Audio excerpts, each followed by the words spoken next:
Oke,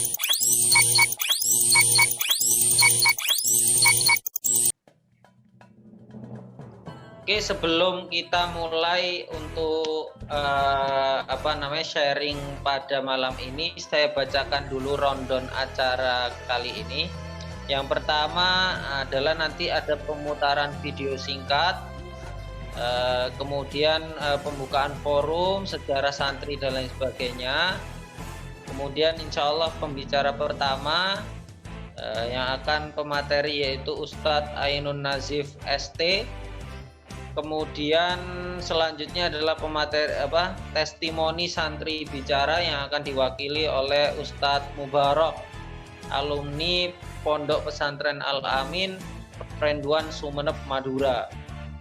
Kemudian selanjutnya pemateri kedua yaitu Ustadz Sami SSI MSI, salah satu dosen yang saat ini mengajar di Universitas Negeri Surabaya. Baik, kemudian nanti ada forum tanya jawab dan harapan santri dan pemuda milenial. Oke. Mengawali acara kali ini alhamdulillah tadi sudah dibuka dengan Al-Fatihah. Lanjut ke pemutaran video. Untuk operator sudah siap? Sudah, Ustaz. Baik. Mari kita saksikan video kali ini, mudah-mudahan bisa video sedikit sejarah perjuangan santri. Selamat menyaksikan.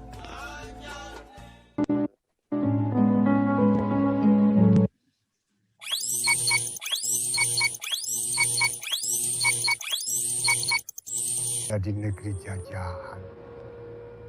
Kalau saja umat Islam bersatu seluruhnya, hal ini tidak akan terjadi.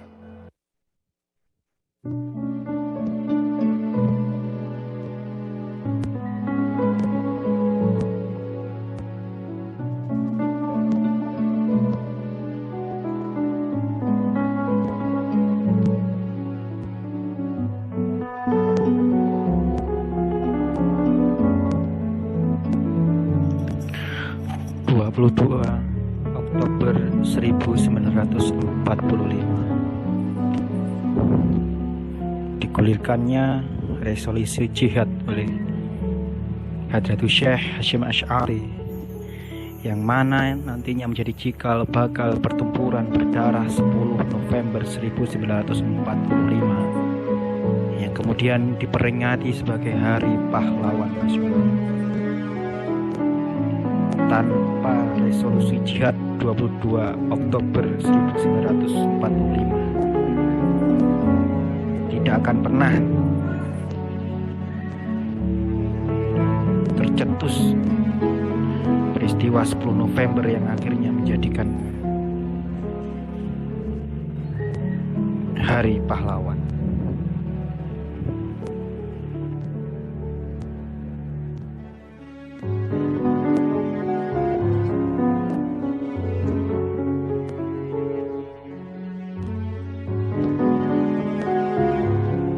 Tomo pernah berkata, seandainya tidak ada takbir, aku tidak tahu lagi bagaimana membakar semangat para pejuang-pejuang untuk melawan sekutu pada pertempuran 10 November 1945.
berselang, yakni pada 22 Oktober 2015.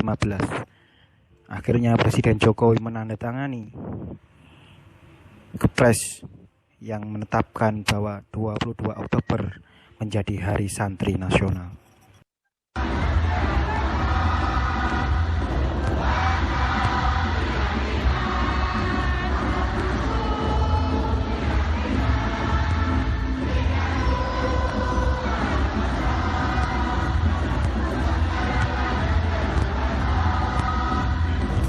Hari Santri telah ditetapkan, tapi problematika negeri ini seakan tidak ada hati-hatinya.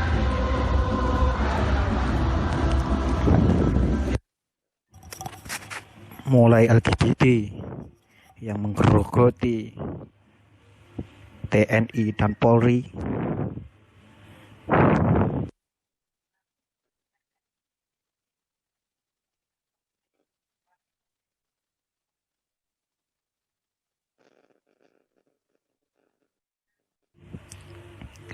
demonstrasi menolak UU Cipta Kerja, yang mana akhirnya kepolisian menetapkan bahwa yang mengikuti demo tidak akan mendapatkan SKCK.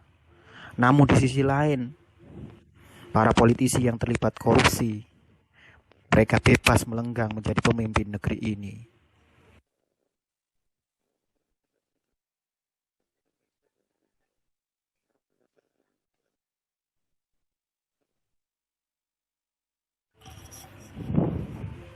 Korupsi dan pelemahan KPK terus terjadi.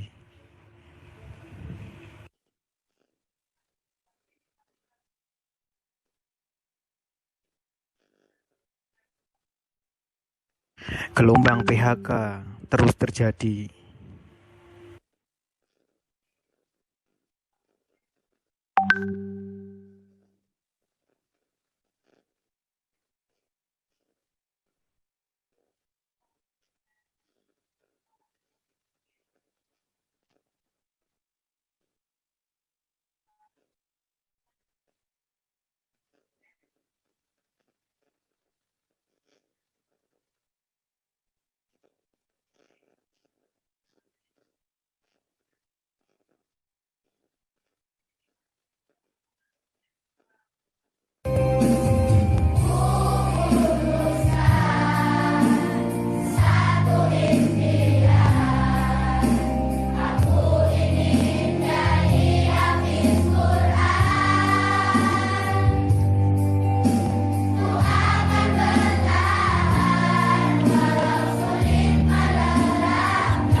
Tantangan negeri ini,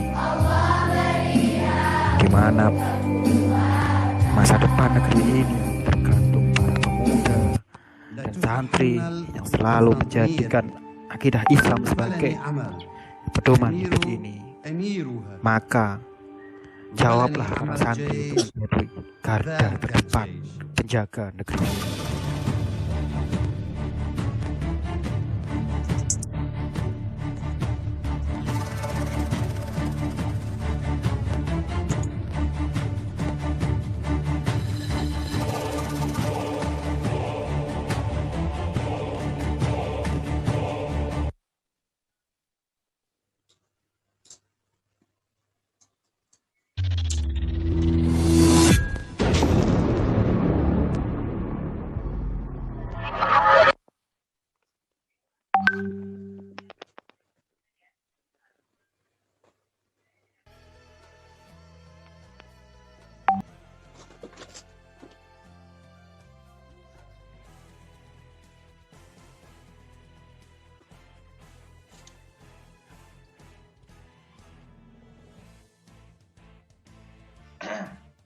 Oke, alhamdulillah telah kita saksikan tadi sedikit video yang membuka wawasan kita. Seharusnya memang santri bisa memberikan kontribusi lebih terhadap negeri ini. Di mana kita yakin negeri ini sebenarnya bisa makmur, negeri ini bisa lebih maju di semua bidang, bukan hanya maju hutangnya, maju korupsinya, tapi juga sebenarnya maju ekonominya dan berbagai segi lainnya begitu. Karena sebenarnya kalau kita telisik lebih mendalam lagi, negeri ini seakan lupa dengan bagaimana kontribusi Islam memberikan kontribusi yang luar biasa terhadap negeri ini. Perjuangan para pahlawan itu diinspirasi oleh pekikan takbir, gitu kan.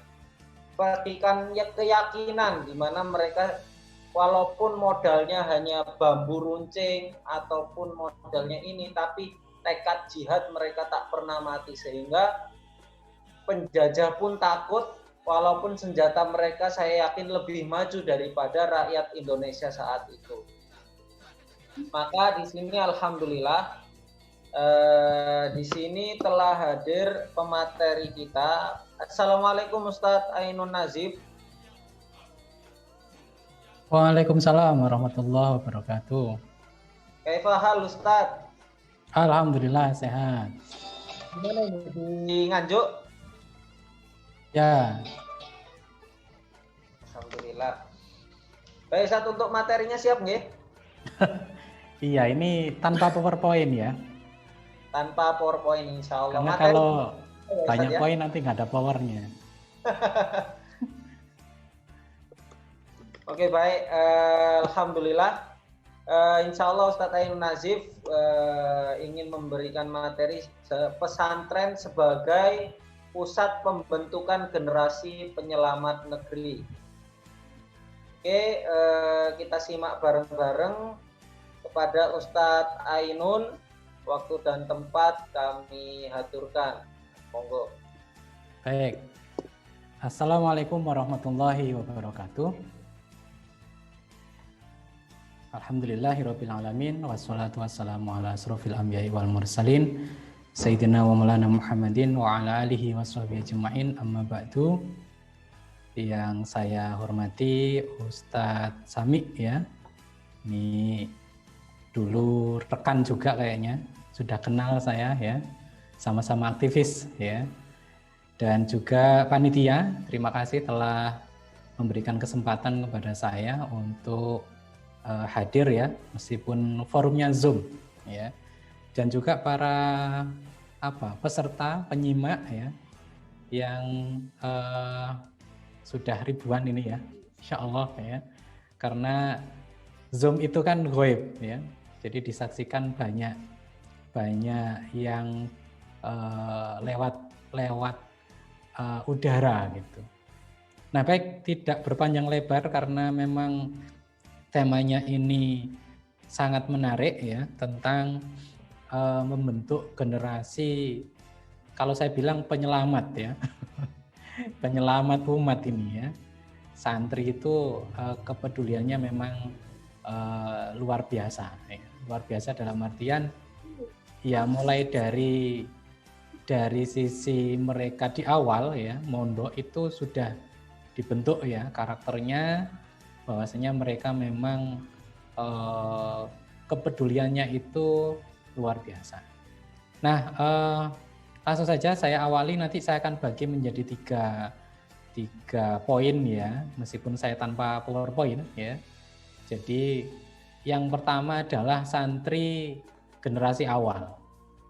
Nah, para pemirsa yang live di Zoom ini, santri generasi awal itu kita harus memahami bahwasannya ini sudah dicontohkan Rasul ya.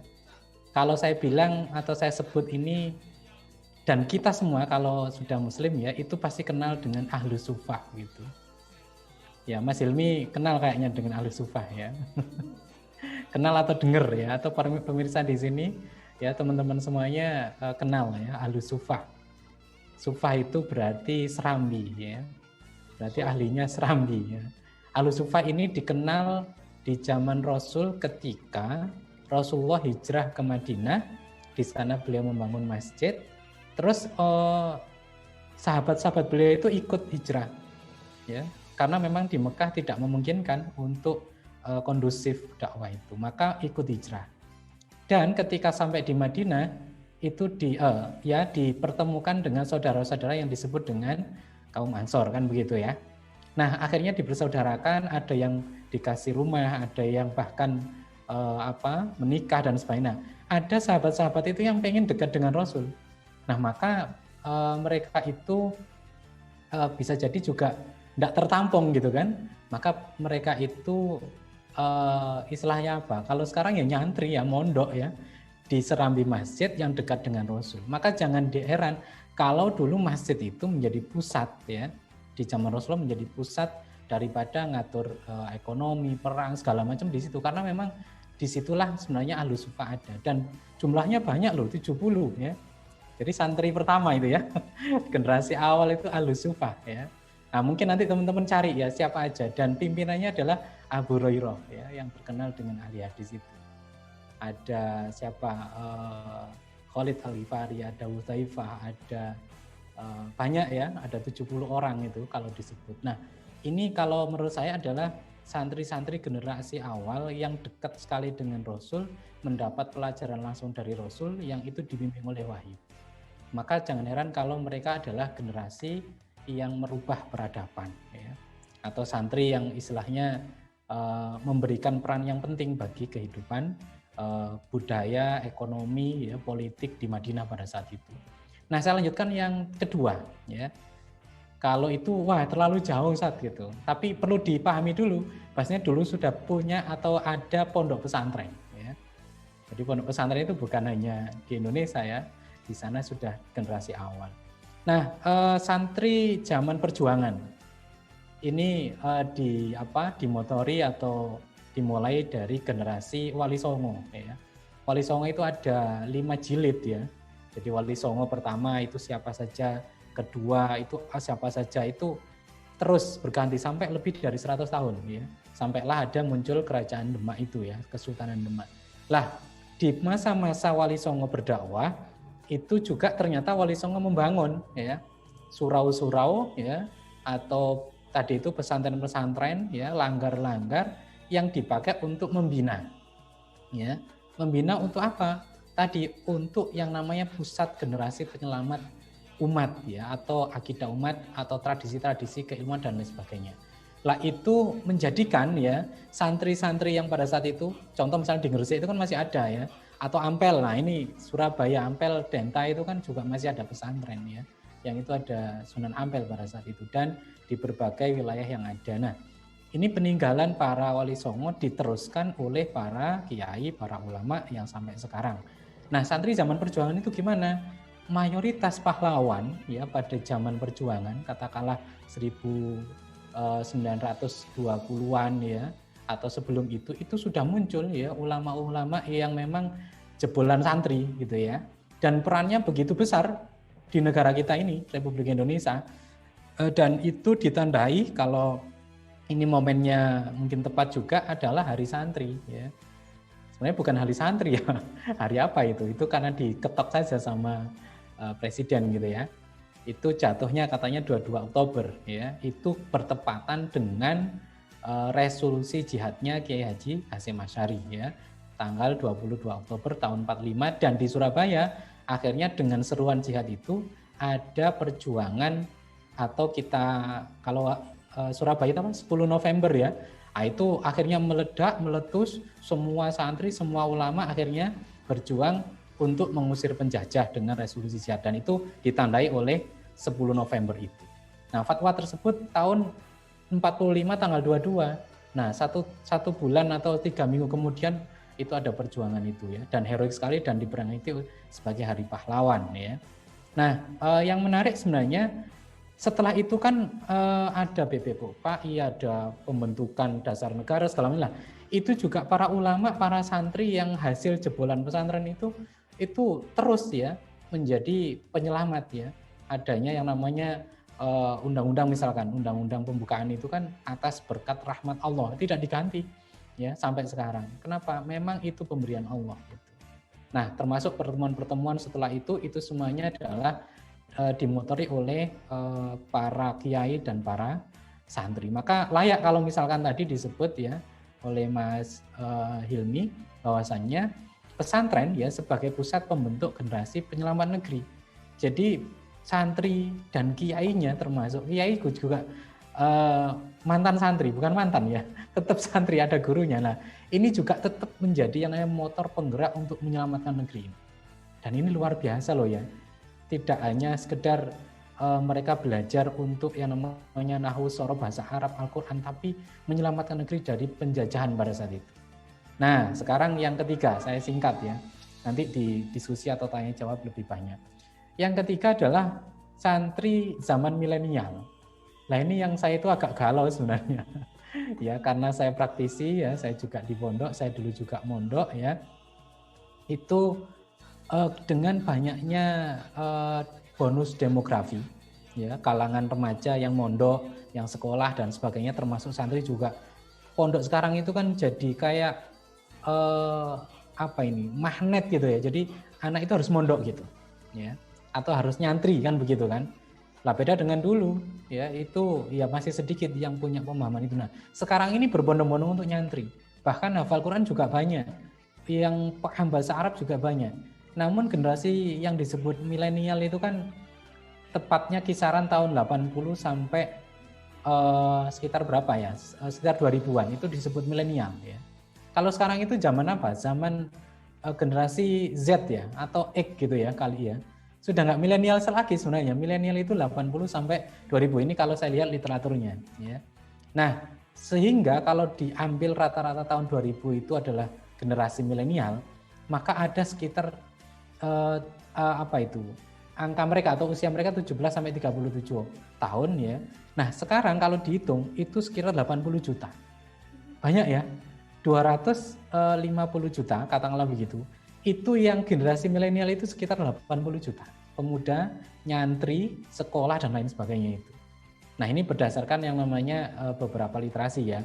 Dan diketahui juga bahwasanya generasi milenial itu syarat dengan kecanggihan teknologi. Ya bisa dibayangkan ya, dulu itu belum ada Zoom, belum ada Twitter, Facebook, internet segala macam. Itu langsung berkembang menjadi yang namanya seperti ini gitu. Maka tidak heran kalau santri zaman dulu dengan dulu ya generasi awal tadi saya bilang ahlu sufah, terus berangkat kepada tabi'in ya, terus berangkat kepada generasi perjuangan, itu belum mengenal itu ya. Masih surat tulis ya, dengan yang namanya Hasanuddin ya, tokoh-tokoh pahlawan kita itu masih menulis sepucuk surat. Ya, kalau sekarang surat tapi WA, sangat cepat ya, sangat cepat sekali. Termasuk acara-acara seperti ini juga marak sekali gitu.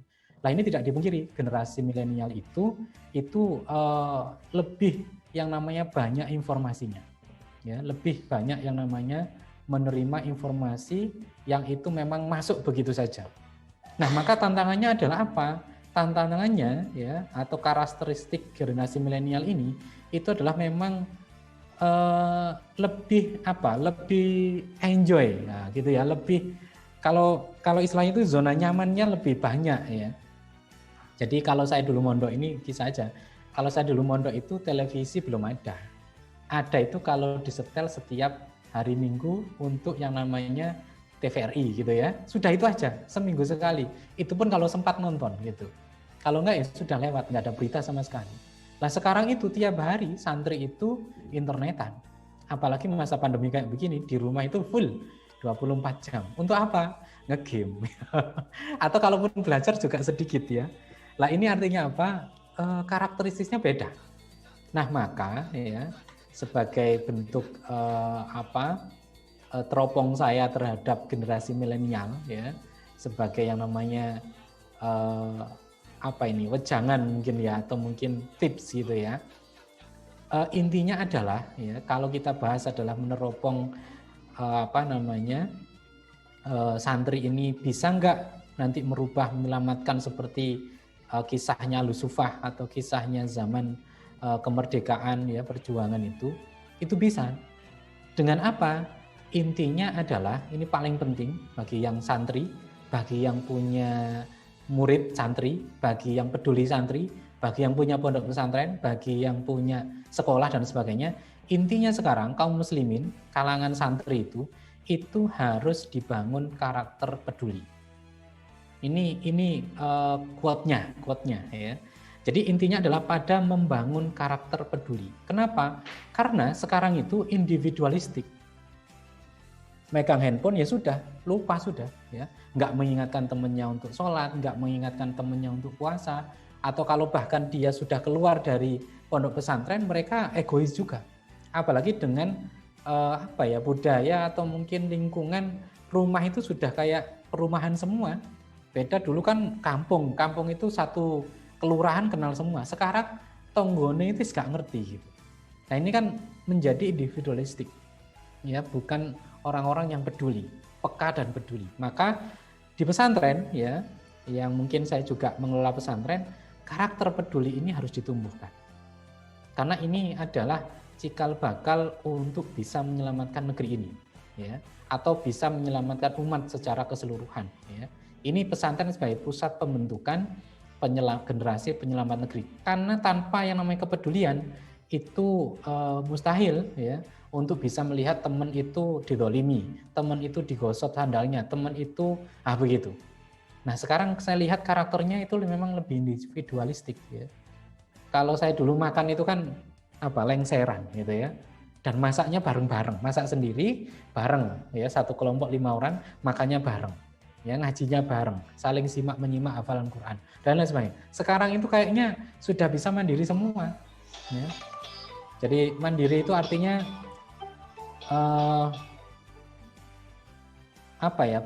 bukan mandiri, maksudnya ini individualistik. Nah gitu ya, individualistik. Karena mungkin bisa jadi ya dari lingkungan keluarga, lingkungan di luar sana, apalagi yang sekarang tadi kalau saya nonton filmnya itu ya, pengantarnya itu kan alah wis demo-demo aku tak sekolah. Nah, demo-demo aku tak nyantri. Kiai ini ya ngono. Demo-demo saya tak begitu kan? Artinya tidak peduli.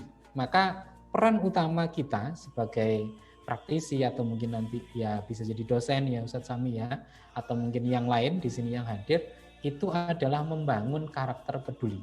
Bukan hanya santri sebenarnya, tapi karena santri ini basicnya adalah pembinaan, maka harus dibina untuk bisa peduli terhadap yang namanya lingkungan, terhadap kondisi. Nah, nanti ekonomi, sosial, budaya, atau politik dijelaskan sama Sesami ya, monggo ya. Nah, bagaimana untuk membangun karakter peduli? Nah, ini yang terakhir ingin saya sampaikan. Yang pertama harus dilakukan oleh santri adalah belajar untuk meraih kepemimpinan. Ini penting karena kita ini krisis ya dalam hal kepemimpinan. Karakter disiplin itu kan pemimpin ya. Karakter bertanggung jawab, tadi itu jujur, nggak korupsi. Itu semuanya kan pemimpin nanti ya. Pemimpinnya rusak maka semuanya rusak. Padahal santri-santri ini adalah nanti jadi pemimpin. Dan kita lihat tuh para pejabat ya atau mungkin yang sekarang ada pun itu adalah alumni gitu dari pondok pesantren. Dan kita punya yang namanya dulu salah satu presiden yang beliau itu adalah dilahirkan dari pesantren. Santri beliau itu ya, presiden keberapa itu ya. Nah, artinya apa? Memang ini yang nanti bisa gitu ya. Karakter pedulinya luar biasa. Nah, tinggal bagaimana membentuk karakter yang namanya menjadikan Islam itu menjadi yang namanya rahmatan lil alamin. Nah, maka belajar untuk meraih kepemimpinan. Dalam hal ini kepemimpinan umat. Nah, maka di pesantren harus diajarin tuh memimpin satu kelompok, memimpin satu kamar, satu kelas dan sebagainya. Kalau itu bisa terjadi dan ditanamkan yang namanya sikap disiplin dan tanggung jawab, insya Allah nanti itu benar-benar santri menjadi penyelamat negeri, ya. Menjadi yang namanya orang-orang yang memang anfahum linnas, ya. Jadi tradisi-tradisi problem solver dan sebagainya itu kan diawali dari karakter kepedulian, karakter yang namanya disiplin, karakter bertanggung jawab terhadap semua hal yang dia hadapi. Nah, kalau ini bisa diraih, maka 10 atau 20 tahun yang akan datang, mungkin 5 tahun yang akan datang, kalau pesantren ini memberikan yang namanya bangunan karakter peduli, bangunan yang namanya kepemimpinan, maka insya Allah ya, ini negeri ini bisa dirubah ya menjadi yang namanya baltatun thayyibatun warabun ghafur. Nah, jadi ada Ahlus Sufah, ada santri pejuang tadi itu, dan ini sudah mendahului kita ya, ada Buya Hamka, ada Cut Nyadin ya, ada perempuan juga tokohnya banyak, alumni-alumni juga, kalangan pesantren gitu. Nah, sekarang juga masih banyak pejabat-pejabat, tokoh-tokoh itu yang alumni pesantren juga. Lah kita atau mungkin kita praktisi atau kita yang punya pesantren, yang nanti jadi guru di pesantren, yang sekarang jadi santri pun itu harus punya karakter peduli. Bagaimana membangunnya? Adalah menjadi yang namanya pemimpin, ketua panitia bisa jadi atau kelompok-kelompok untuk belajar menjadi pemimpin umat di masa yang akan mendatang. Nah, ketika nanti sampai di rumah sudah alumni gitu ya, itu akan melekat nanti. Nah, maka nanti insya Allah secara ekonomi, politik, sosial, budaya, pertahanan, keamanan dan semuanya itu santri akan mumpuni gitu ya. Nah, intinya yang ingin saya sampaikan atau pesan saya itu contohlah ahlu sufah. Mereka tidak hanya sekedar belajar kepada Rasulullah, tapi mereka itu adalah orang-orang yang kuat secara fisik, kuat secara pemikiran, kuat secara aktivitas amal untuk menyelamatkan yang namanya Islam. Jadi membela gitu. Nah, bagaimana dengan kondisi sekarang? Ya kita harus jadi pemimpin. Ya, kiai-kiai itu harus bersuara dong, gitu kan? Atau santri-santri itu harus bersuara. Apalagi kalau ada mahasiswa, ya harus bersuara. Bersuara untuk apa? Untuk yang namanya menerapkan atau melanjutkan kehidupan Islam. Ya apalagi wong itu adalah keyakinan kita gitu.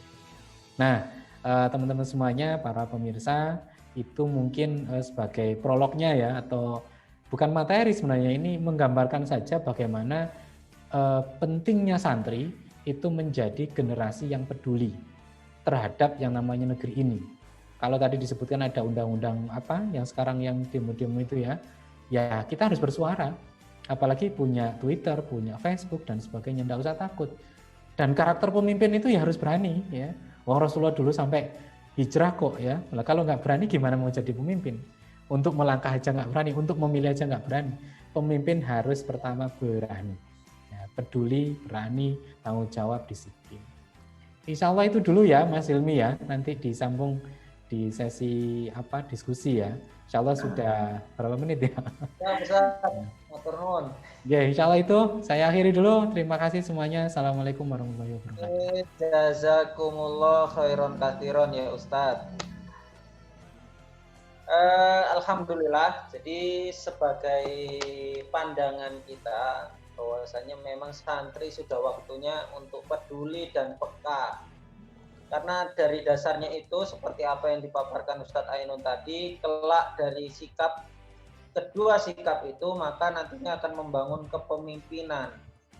Maka insya Allah dengan ini sudah bisa memimpin, apalagi bahan bakarnya adalah Islam, maka insya Allah menjadi generasi yang super power.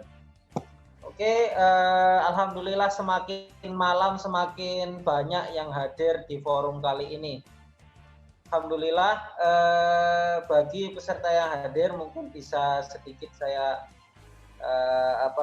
beri ya, bagi peserta yang hadir pada malam ini mohon kalau support channel kami di Darun Najah atau bisa subscribe YouTube kami agar mungkin lebih semangat untuk memberikan konten-konten yang membangun.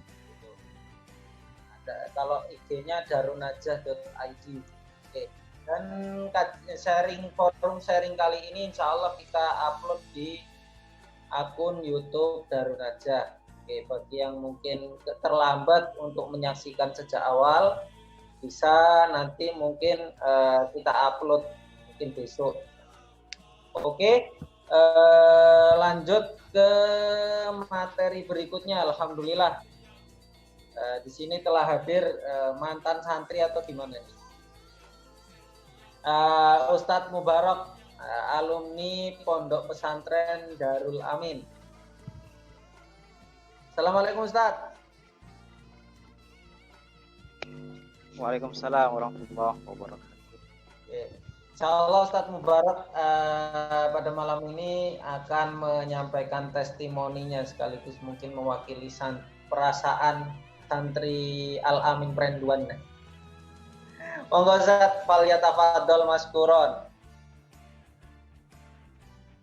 Oke, baik. Assalamualaikum warahmatullahi wabarakatuh. Waalaikumsalam warahmatullahi wabarakatuh. Kaifa halukum jami'an, apa kabar semuanya? Semoga senantiasa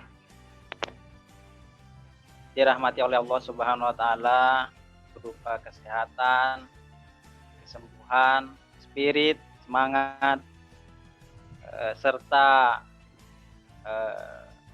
barangkali ya, serta juga support ekonomi lah, karena juga masa-masa pandemi ini sangat berpengaruh nampaknya terhadap, utamanya terhadap kesehatan, ekonomi, termasuk juga semua hal yang menyangkut segi kehidupan gitu, termasuk dalam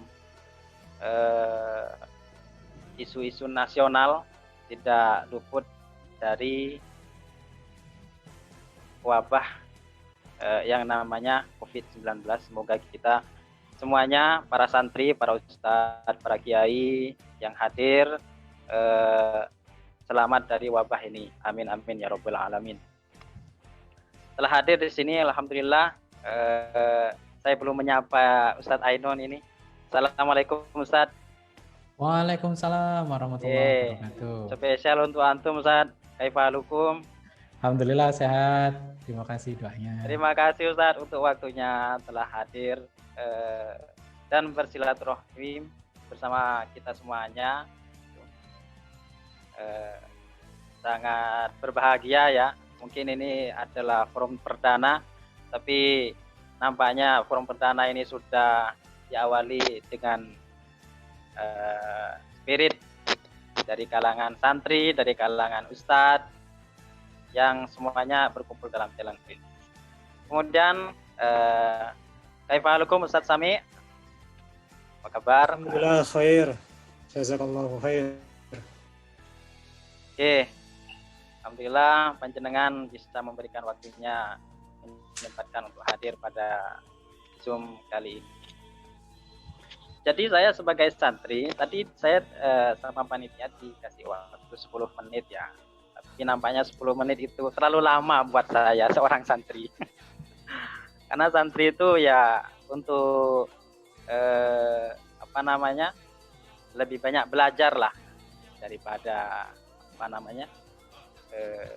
memberi gitu, memberi ilmu maksudnya. Jadi kedatangan saya di sini ya diantaranya adalah selain bersilaturahim dengan para ustadz, tapi juga untuk menuntut ilmu gitu. Ya alhamdulillah lah, saya hidup di lingkungan pesantren itu kira-kira 6 tahun begitu. Dengan satu pengabdian mungkin di daerah Bekasi itu, mengajar di daerah sana 1 tahun. Jadi saya di lingkungan pesantren itu 7 tahun gitu. Kemudian saya setelah 7 tahun masa berlalu di lingkungan pesantren itu, ternyata sampai di kampus di UINSA, dulu YN sekarang menjadi UINSA gitu. Ternyata juga kumpulannya dengan anak-anak pesantren. Nama pesantrennya ya Darun Najah gitu.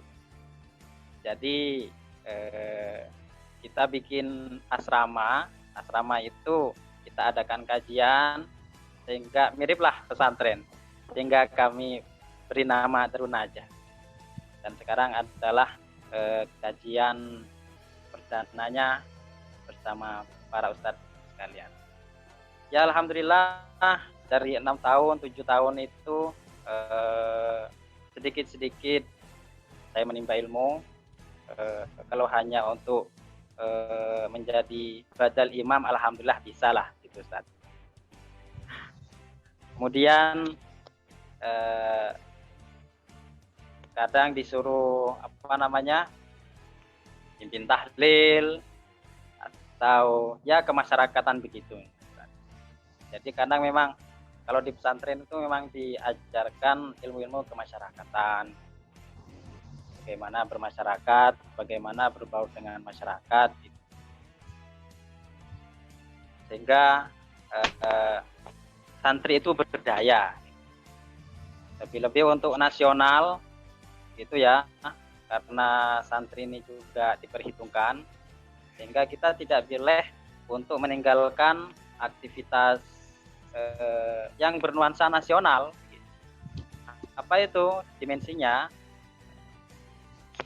Ya politik, ekonomi, kita tidak boleh ketinggalan informasi sehingga kita tidak kuper. Jadi saya sedikit-sedikit belajar kepada para masyayikh, kepada ustadz tentang bagaimana aktivitas berpolitik, berekonomi, bermuamalah dalam kerangka Islam. Itu Ustadz, apa yang nampaknya saya bisa sampaikan. Mungkin nanti disambung oleh Ustadz Sami sebagai dosen nampaknya beliau ini dari sisi perawakannya. Cukup Ustadz, sampai di sini. Wallahu a'lam bishawab. Billahi taufik wal hidayah. Wassalamualaikum warahmatullahi wabarakatuh. Waalaikumsalam.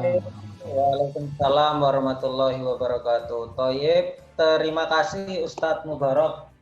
Dari paparan Ustadz Mubarak ini saya jadi teringat paparan kalimat dari Ustadz saya ketika masih di pondok. Beliau pernah bilang namanya santri itu sun like a tree gitu kan.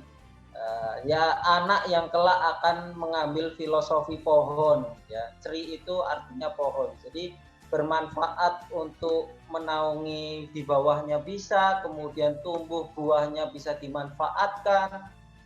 Seperti pohon kelapa, apapun yang ada daripadanya benar-benar bermanfaat bukan hanya dirinya sendiri tapi juga bermanfaat kepada memberi manfaat kepada manusia sekitarnya, masyarakat, juga alam sekitarnya pun ikut tertular nilai-nilai positif yang dibawa oleh yang namanya santri. Jadi benar-benar istilahnya rahmatan lil alamin gitu. Insya Allah alhamdulillah biar forum ini lebih semangat, kita takbir bareng-bareng. Kalau peserta di sini boleh chat ke saya atau apa, takbir Allahu Akbar ya. Kita bareng-bareng takbir. Allahu Akbar. Allahu Akbar. Alhamdulillah. Oke, alhamdulillah. Lanjut ke pemateri selanjutnya. Alhamdulillah kita kedatangan pemateri dari kampus ternama di Surabaya ini. Alhamdulillah. Assalamualaikum Ustadz Sami. Waalaikumsalam warahmatullahi wabarakatuh. Suara saya jelas kedengaran teman-teman? Alhamdulillah jelas Ustadz. Oke, alhamdulillah di sini Ustadz Sami insya Allah akan memaparkan materinya terkait sudut pandang psikologi dan pendidikan. Nah, mari kita simak bareng-bareng materi yang insya Allah sangat menarik kali ini. Kepada Ustadz Sami, waktu dan tempat kami haturkan. Monggo Ustadz.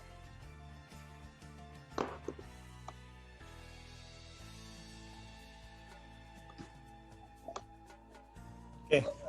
Bismillahirrahmanirrahim. Assalamualaikum warahmatullahi wabarakatuh. Alamin. Wassalatu wassalamu ala asrofil anbiya'i wal mursalin. Sayyidina Muhammadin wa ala alihi wa sahbihi ajma'in.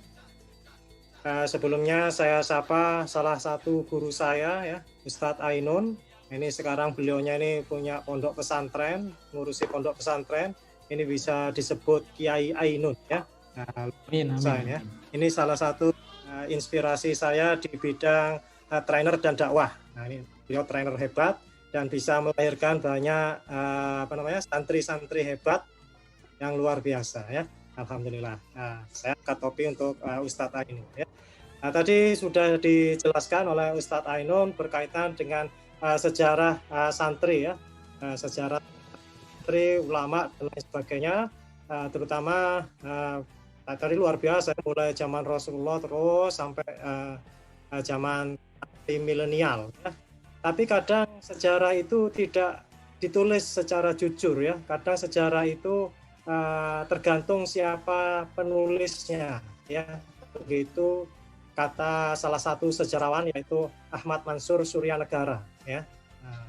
Jadi sebenarnya peran ulama dan santri ini sangat besar dalam membebaskan negeri ini dari penjajahan ya. Tapi peran itu kadang dikerdil bahkan sebagian dari ulama dan santri yang berbeda haluan politiknya dengan penguasa waktu itu sampai dicatat oleh sejarah itu sebagai pemberontak, ya, dengan mengesampingkan perjuangannya untuk kemerdekaan negeri yang kita cintai ini, ya. Saya ambil contoh itu Kartosuwiryo di Jawa Barat, lalu Daud Beureh di Aceh, Kahar Muzakar di Sulawesi. Nah, ini sebenarnya juga santri-santri, ulama-ulama yang punya pandangan politik yang berbeda, tapi dikesampingkan, ya, hasil perjuangan beliau-beliaunya untuk kemerdekaan. Alhamdulillah, walaupun saat ini sudah sudah ada hari santri, tapi kita seharusnya tidak sekedar bangga dengan adanya hari santri, tapi santri ini harus benar-benar punya sumbangsi besar pada negara yang kita cintai ini, ya. Baik itu sumbangsi pada segi ekonomi, politik ataupun sosial, ya. Sebenarnya santri ini sudah punya bahan bakarnya, dalam arti sudah punya modal untuk bisa bersaing dari segi ekonomi, politik ataupun sosial, ya. Nah, saya ambil fakta santri ini lebih tahan banting, ya. Kenapa saya sebut lebih tahan banting? Kebanyakan orang itu sudah menyantri, sudah jadi santri itu sejak SMP. Kalau di keluarga saya itu saya 6 bersaudara, ya, 5 orang saudara saya itu semuanya jadi jadi santri di pondok pesantren. Itu sejak SMP, ya. Sejak SMP sudah jauh dari orang tua, sudah di masak-masak sendiri, lalu juga harus bisa mengatur keuangan sendiri. Nah, ini kan sudah lebih tahan banting, jadi sudah punya bekal untuk sebagai calon pemimpin, ya. Saya pernah ngajar di pondok pesantren, ya, di pondok pesantren itu jauh lebih santun daripada umumnya orang-orang, ya. Nah, ini juga jadi bekal, ya, jadi kelebihan sendiri dari para santri tersebut, ya, lebih santun, lebih peduli, ya. Nah, di pondok di umumnya itu nyium tangan itu hanya 1 kali di satu sisi, kalau di sana itu sampai 2 sisi, sampai saya sendiri itu risih, ya. Seperti itu.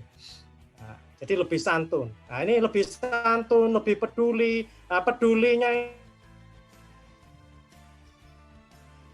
ini kalau di dalam politik itu kan kepedulian yang lebih ini harusnya si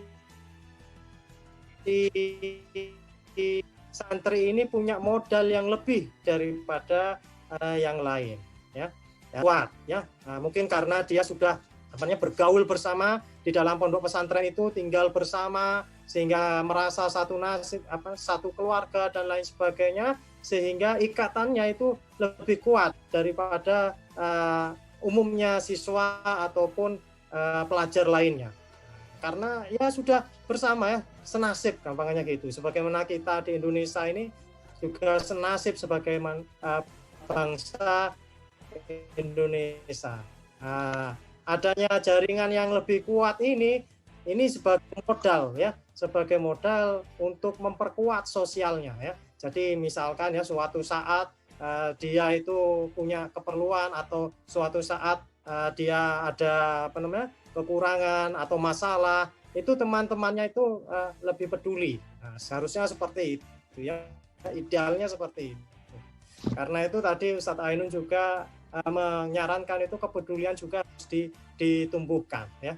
Ada juga beberapa pondok pesantren, beberapa pondok pesantren ini mengajarkan entrepreneurship, mengajarkan cara untuk mandiri, mengajarkan untuk berekonomi dan lain sebagainya. Nah, dengan demikian mereka setelah diajarkan juga praktek, ya, praktek itu bisa sebagai salah satu modal, ya, untuk memperkuat ekonomi bangsa ini, ya.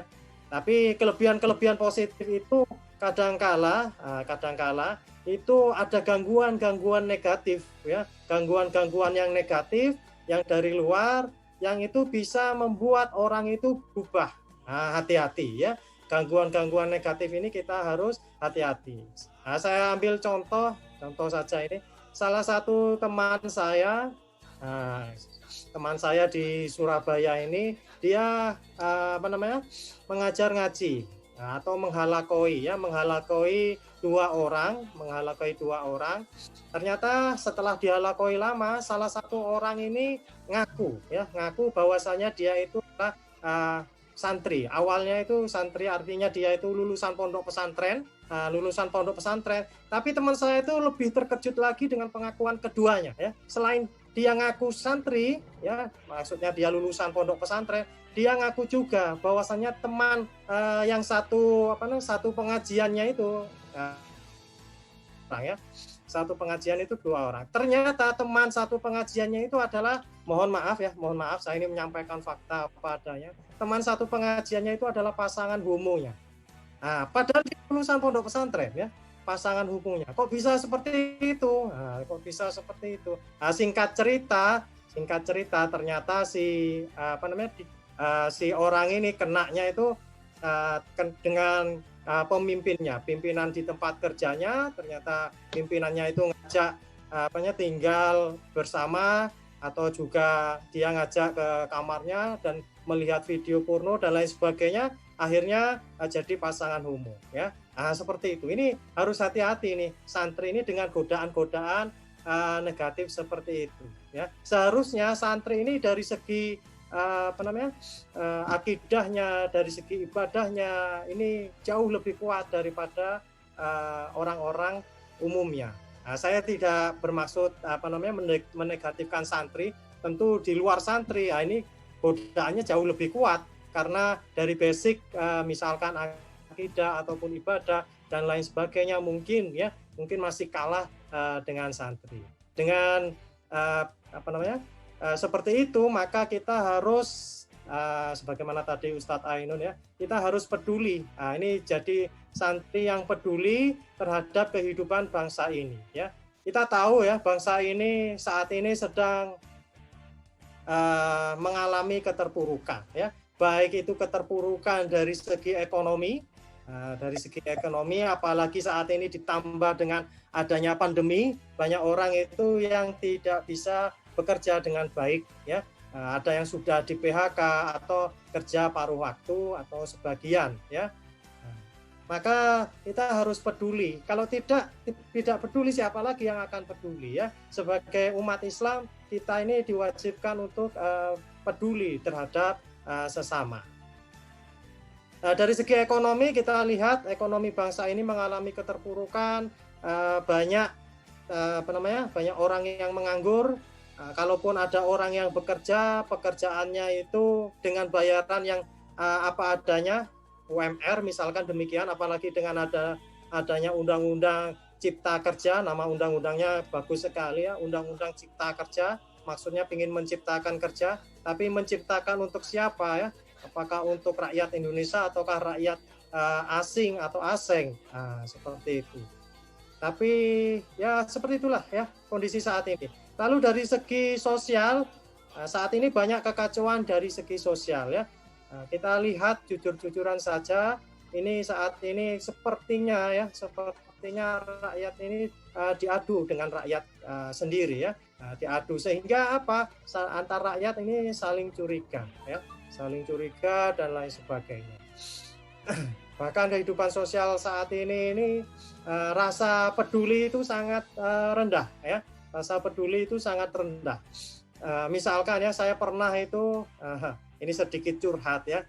Saya pernah jatuh di depan kantor polisi di daerah dekatnya Winsa itu ya. Di dekatnya Winsa itu jatuh dari sepeda motor, lama itu jatuh, sakit ketindihan sepeda motor. Nah, sampai lama itu nggak ada yang nolong ya. Wah, rasa kepedulian orang-orang kok rendah sekali ya.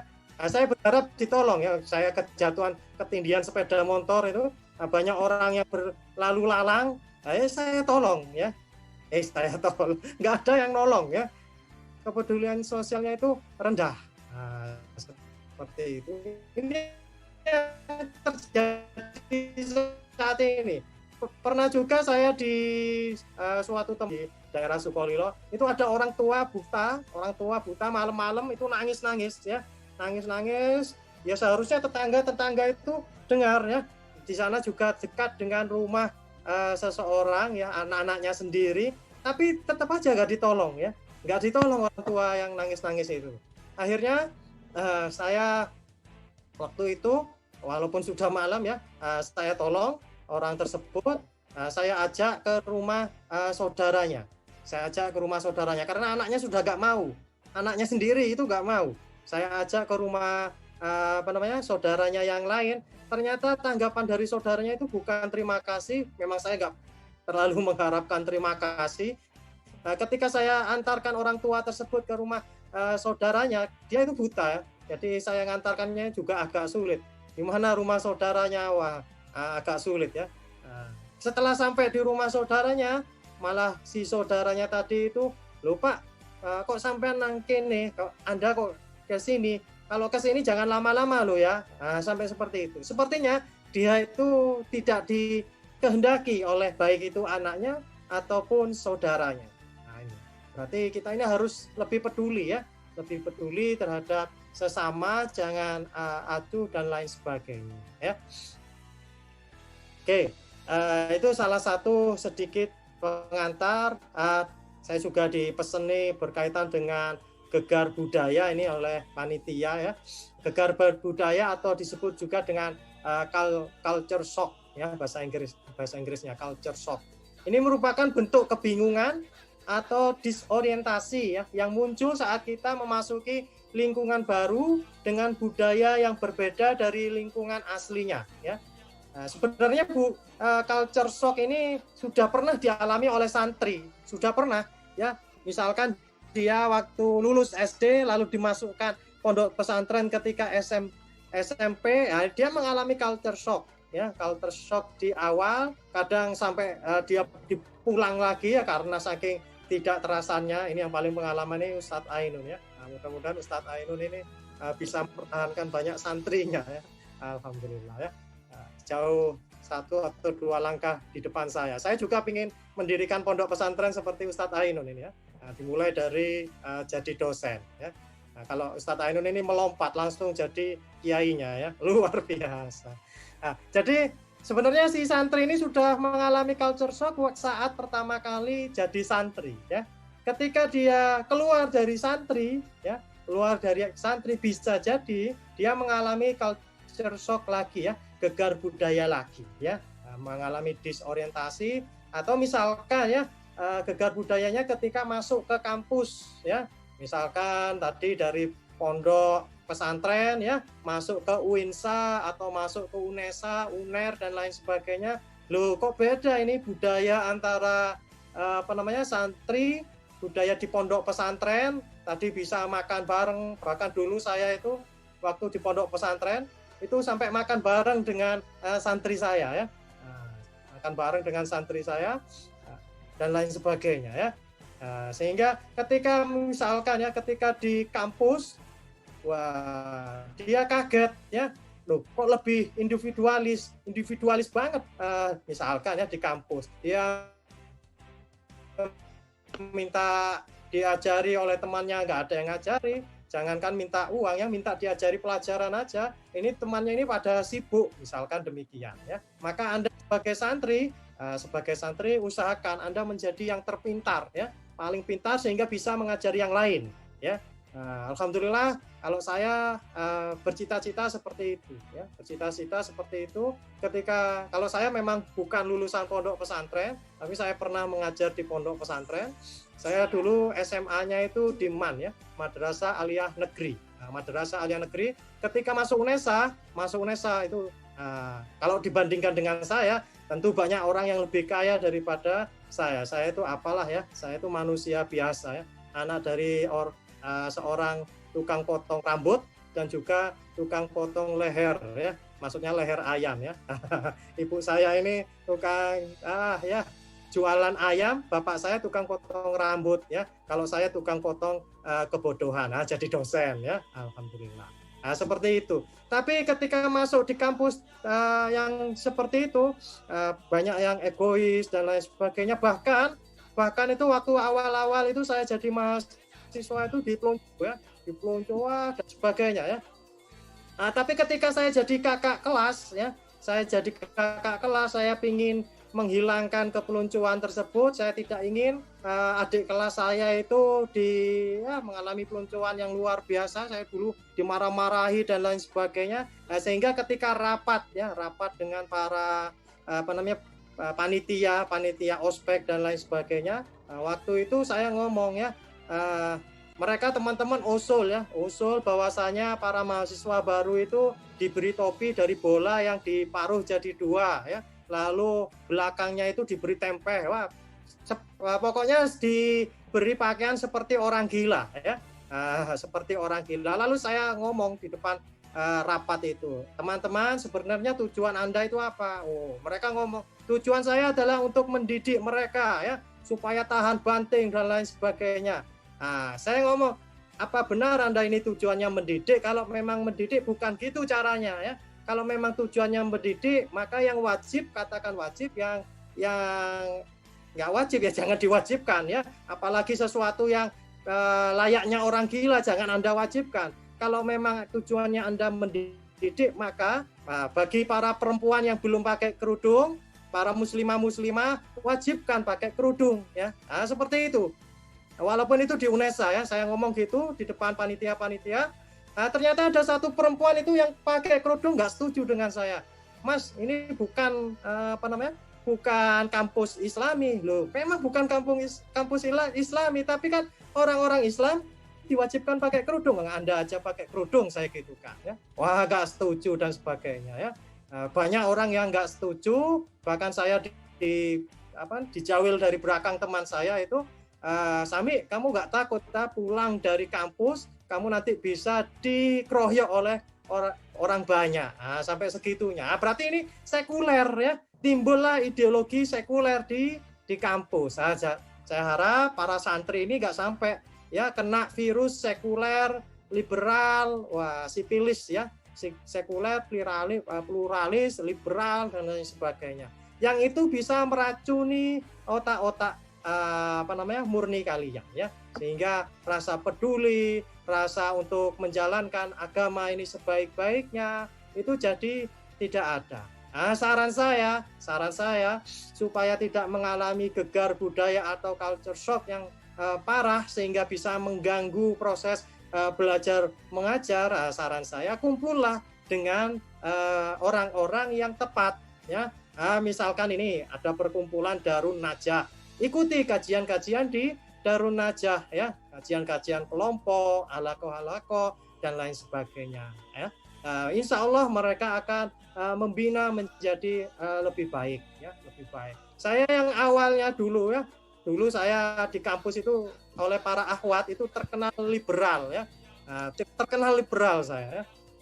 Saya baru tahu ketika disampaikan oleh para akhwat tersebut ya, terkenal liberal, tapi sebenarnya di hati nurani saya itu saya sangat suka dengan Islam, tapi ya karena kurangnya pengetahuan dan teman yang benar sehingga pikiran saya masih ada sekulernya. Alhamdulillah ketemu dengan orang-orang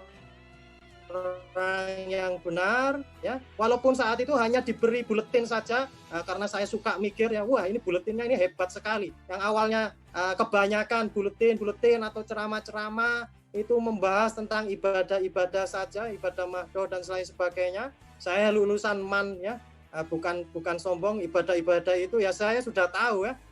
Lalu juga ngajarkan sopan santun dan lain sebagainya, saya juga sudah tahu bahwasanya itu penting dan lain sebagainya. Tapi lebih dari itu ya, buletin itu membahas politik ya. Kok ada ya Islam membahas politik? Aneh ini. Saya pelajari lebih dalam, ternyata memang ada ya. Dan memang Islam itu lengkap, tidak hanya politik, membahas juga ekonomi, sosial, hukum dan lain sebagainya. Islam itu kafah. Kalau bisa dibuat perumpamaan, ya Islam itu mulai dari akar sampai buahnya itu ada. Ya, akar, misalkan akar Islam itu adalah akidah Islam, ya. Akar ini adalah tempat untuk menyerap sari-sari makanan. Nah, ini tinggal berapa menit ya, nanti tolong saya diingatkan ya. Nah, saya kalau kadang ngomong itu bisa lama ya. Nah, soalnya suka ngomong ya. Islam itu mulai dari akar itu tempat menyerap sari makanan, maka kita kuat akidah kita. Supaya apa?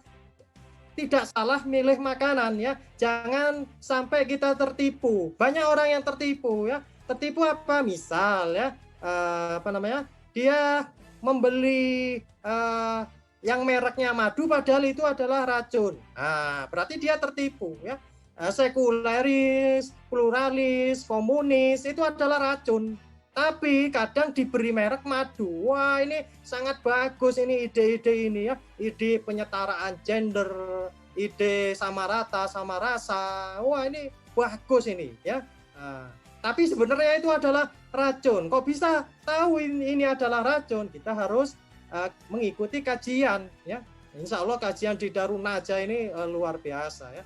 Insya Allah bisa menghilangkan racun-racun yang ada pada pemikiran kita. Dulu saya waktu mahasiswa itu berpikir bisa menggabungkan nasionalis, demokrasi dan Islam, sehingga saya mau membuat partai yang seperti itu, mau nyalonkan jadi presiden BEM ya. Alhamdulillah nggak jadi ya. Sampai saya dipukuli orang itu ya, alhamdulillah pernah ya. Dipukuli oleh orang-orang kiri ya, orang-orang komunis dan lain sebagainya itu pernah mukuli saya, ngeroyoi saya dan lain sebagainya ya. Alhamdulillah ya, masih utuh sampai saat ini. Sehingga tadi ya, Anda ikut pergaulan yang tepat ya, ikut kajian-kajian supaya terhindar ya. Kajian-kajian itu anggap aja sebagai antivirus ya, sehingga Anda bisa mengenali virus-virus pemikiran. Mengenali virus-virus pemikiran itu penting ya. Kalau kita tidak bisa mengenalinya, maka pemikiran kita akan jelek ya. Pemikiran yang jelek ini akan mengakibatkan sikap yang jelek ya. Seperti itu. Seharusnya antara pemikiran dan sikap itu harus islami. Jangan sampai kita salah satu bagiannya itu tidak islami ya. Misalkan ya, kita mau dari segi ibadah misalkan dzikir, puasa dan lain sebagainya diatur oleh Islam, tapi dari segi ekonomi, dari segi politik, dari segi hukum nggak mau pakai Islam ya. Nah, ini kan aneh ya. Padahal Islam ini adalah sempurna. Islam ini sempurna dari zat, dari Allah yang Maha Mengetahui, Maha Pencipta, yang luar biasa ya, membuat hukum yang juga luar biasa.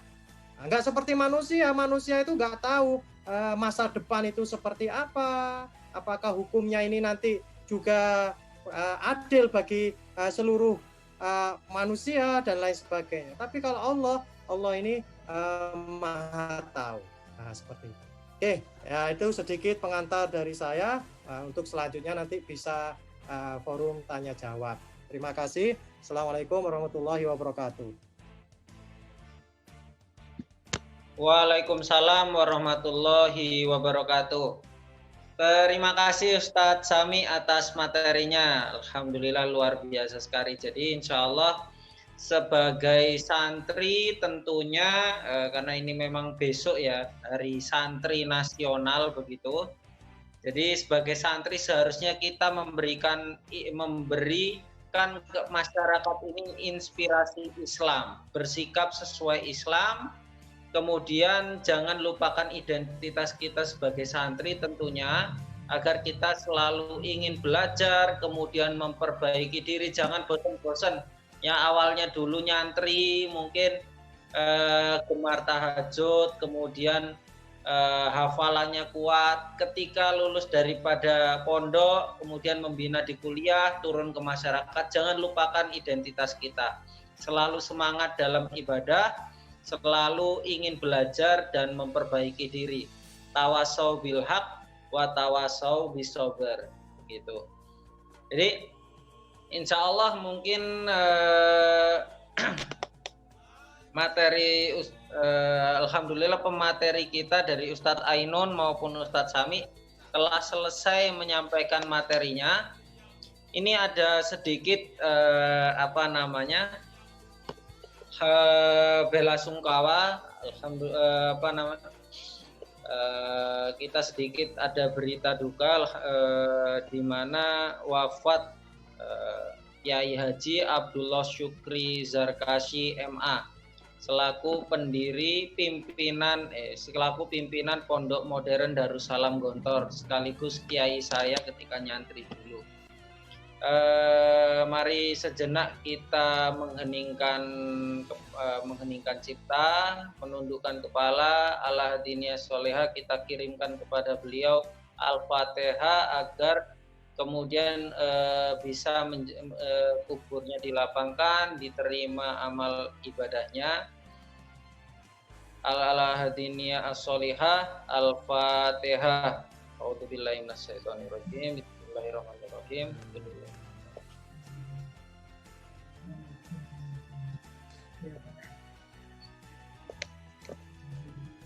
Oke, terima kasih teman-teman yang hadir pada forum kali ini.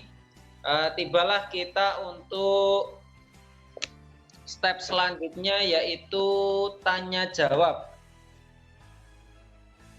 Alhamdulillah, mungkin ada beberapa materi yang kemudian disampaikan oleh kedua materi yang luar biasa kali ini, baik Ustadz Ainun maupun Ustadz Sami. Mungkin ada yang belum jelas atau ingin ditanyakan oleh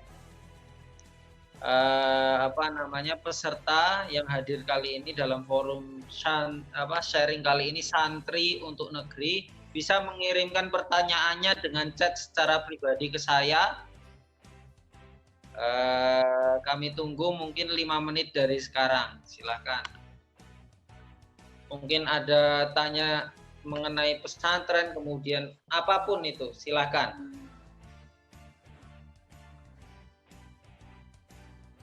Dan tak lupa saya ingatkan, sambil menunggu pertanyaan dari peserta yang hadir kali ini, mungkin bisudi kiranya untuk subscribe channel Darun Najah, Darun spasi Najah. Alhamdulillah kita baru saja terbitkan channel YouTube, dan insya Allah forum kali ini merupakan forum perdana santri asrama Darun Najah. Kemudian bisa follow Instagram kita di darunnajah.id. Oke, mungkin ada pertanyaan dari teman-teman sekalian. Silahkan.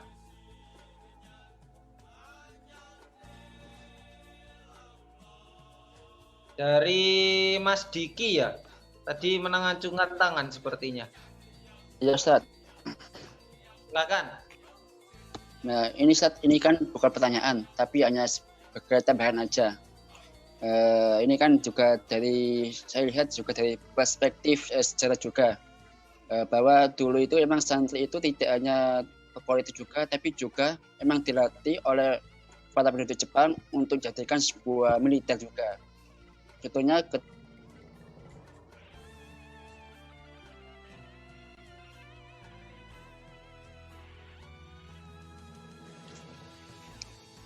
Ustaz.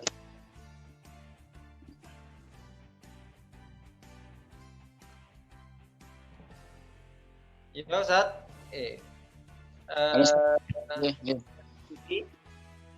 Maaf tadi mati tadi. Gini Ustaz. Pertanyaan apa ini untuk Ustadz Sami atau mungkin ya, hanya tanggapan saja, tambahan juga. Emang kan dulu kan santri-santri pada saat zaman kolonial Belanda, kolonial Jepang, dan juga waktu setelah proklamasi kan ada sedikit perubahan. Tentunya di zaman Belanda itu kan santri tidak hanya fokus dan belajar juga, tapi juga politik juga perlu, dan juga ketika waktu untuk ada peperangan antara musuh kolonialisme itu kan juga pasti akan ikut dalam peperangan juga. Nah, bedanya juga ketika waktu zaman Jepang itu kan dibentuk atau disatukan oleh mereka, lalu dijadikan sebuah lembaga atau sebuah pemuda, lembaga pemuda atau komunitas pemuda yang dimana itu yang dipimpin oleh para ulama dari berbagai negara, berbagai daerah, itu disatukan, dilatih untuk menghadapi perang sekutu. Nah itu juga. Lalu ketika waktu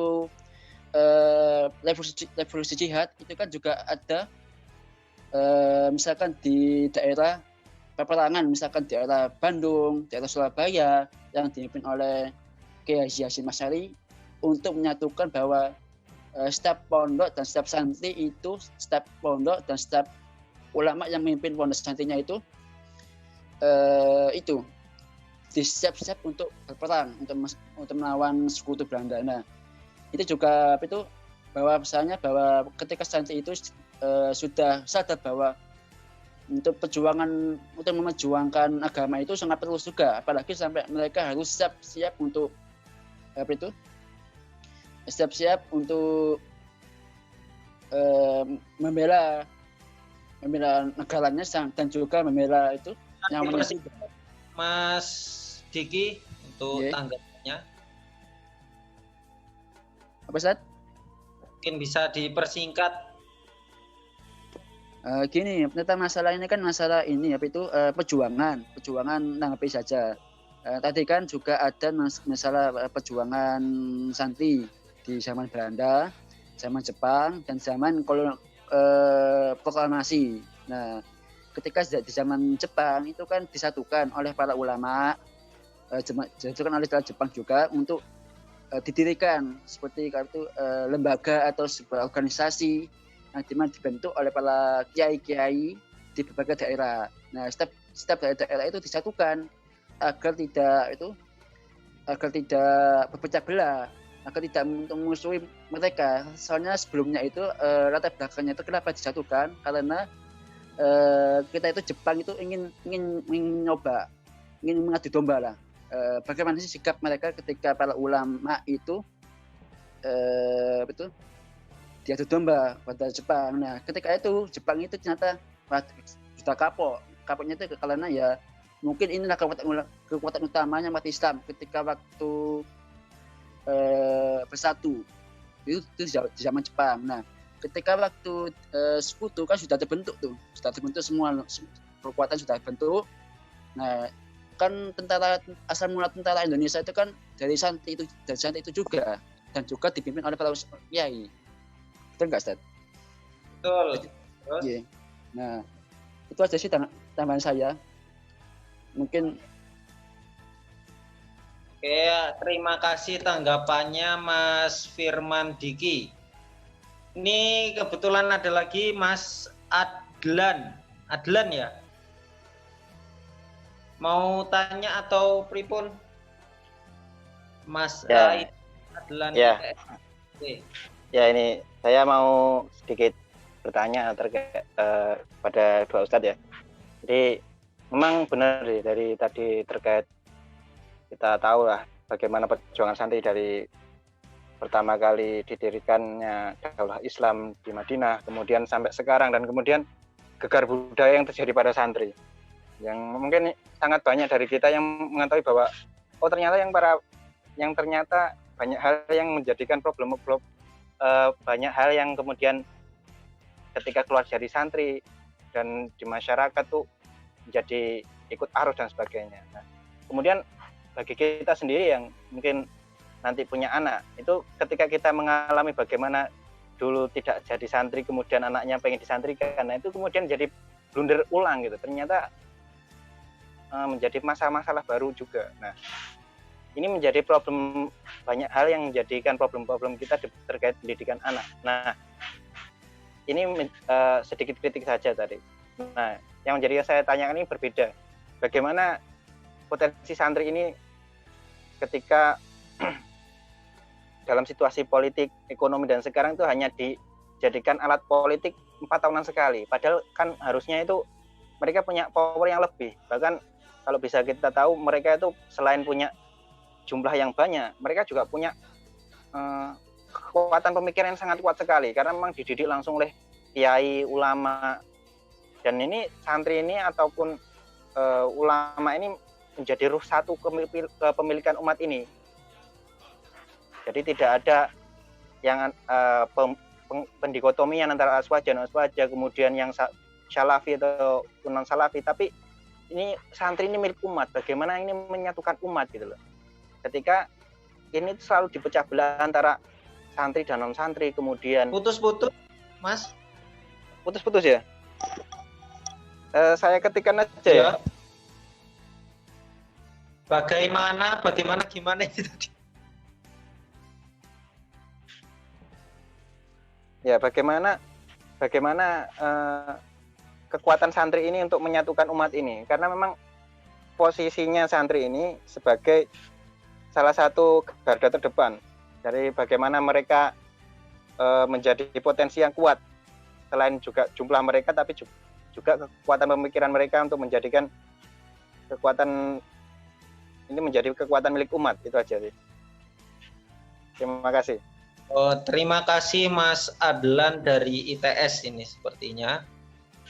Oke, baik. Ada pertanyaan masuk juga ke saya. Sebentar saya bacakan dulu di chat. Dari Mas Khairul Fatihin. Mursi menang secara demokratis. Masyumi pun dulu menang secara demokratis di era abad demokrasi. Nah, namun ternyata kan memang faktanya Mursi dan Masyumi ini kan secara sejarah hilang begitu ya. Nah, tidak jelas bagaimana ininya. Nah, bagaimana cara menang secara politik Islam ini gitu ya, secara politik untuk Islam. Rasa-rasanya hampir mirip dengan apa yang ditanyakan oleh Mas Adlan ini tadi. Monggo mungkin dari Ustadz Ainun atau mungkin dari Ustadz Samit dulu yang menanggapi.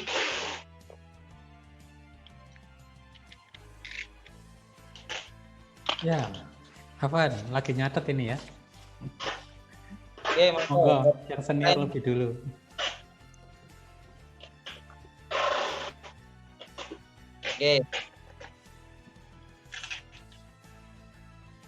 Oke, bagaimana kekuatan santri untuk mengawal umat, kemudian biar umat ini juga kekuatan politik juga tidak dijadikan saja. Saat kemudian umat menang, kayak Masyumi ataupun Mursi menang tidak tumbang, kemudian kuat kok tak tertandingi kayak Semen Gresik gitu ya. Ini Ustadz Samit dulu. Saya coba sedikit jawab ya. Oke, nanti bisa dilengkapi oleh Ustadz Ainun. Yang pertama, sebenarnya kekuatan santri, kekuatan ulama, dan bahkan kekuatan umat Islam itu intinya itu terletak pada Islam itu sendiri, ya. Islam itu sendiri. Jadi kalau ingin umat ini bangkit, baik itu dari segi ekonominya, baik dari segi politik, sosial, budaya, dan berbagai segi, maka segera gunakan Islam itu sebagai pemersatu umat ini, ya, sebagai pemersatu umat dan juga sebagai pembangkit umat itu sendiri. Sehingga langkah pertama yang harus dilakukan yaitu bangkitkan pemikiran umat dengan menggunakan pemikiran yang Islami.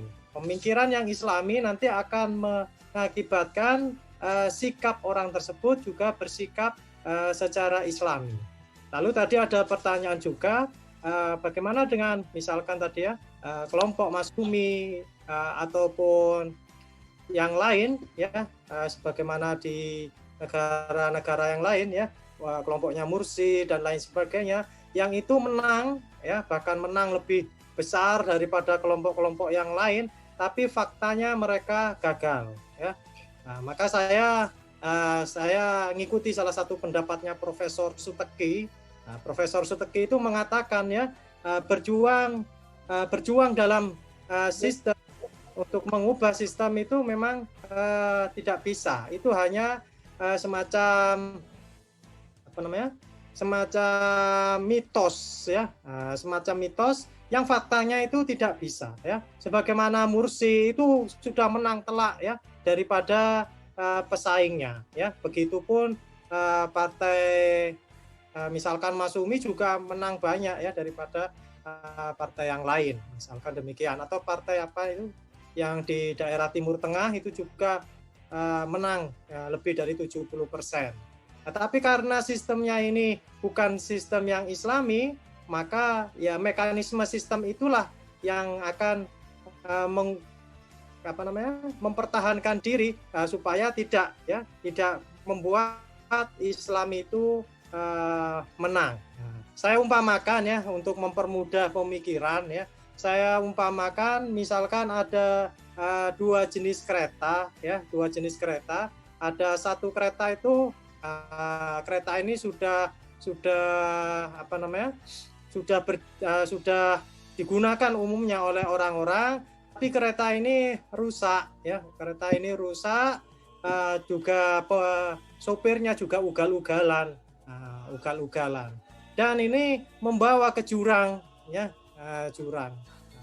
Maka sebagai orang yang baik dan sayang pada orang-orang yang berada di dalam kereta itu, maka orang-orang kita ajak untuk pindah ke kereta yang lain ya, pindah ke kereta yang lain dengan menggunakan kereta yang lebih bagus, dan juga drivernya atau sopirnya ini juga yang lebih bagus. Sistem dalam kereta itu lebih bagus. Bukan kita ngajak orang itu ayo masuk ke kereta itu, kita perbaiki kereta itu dari dalam. Nggak bisa seperti itu ya, kita ajak mereka keluar kereta yang lain ya, yang tujuannya itu lebih selamat.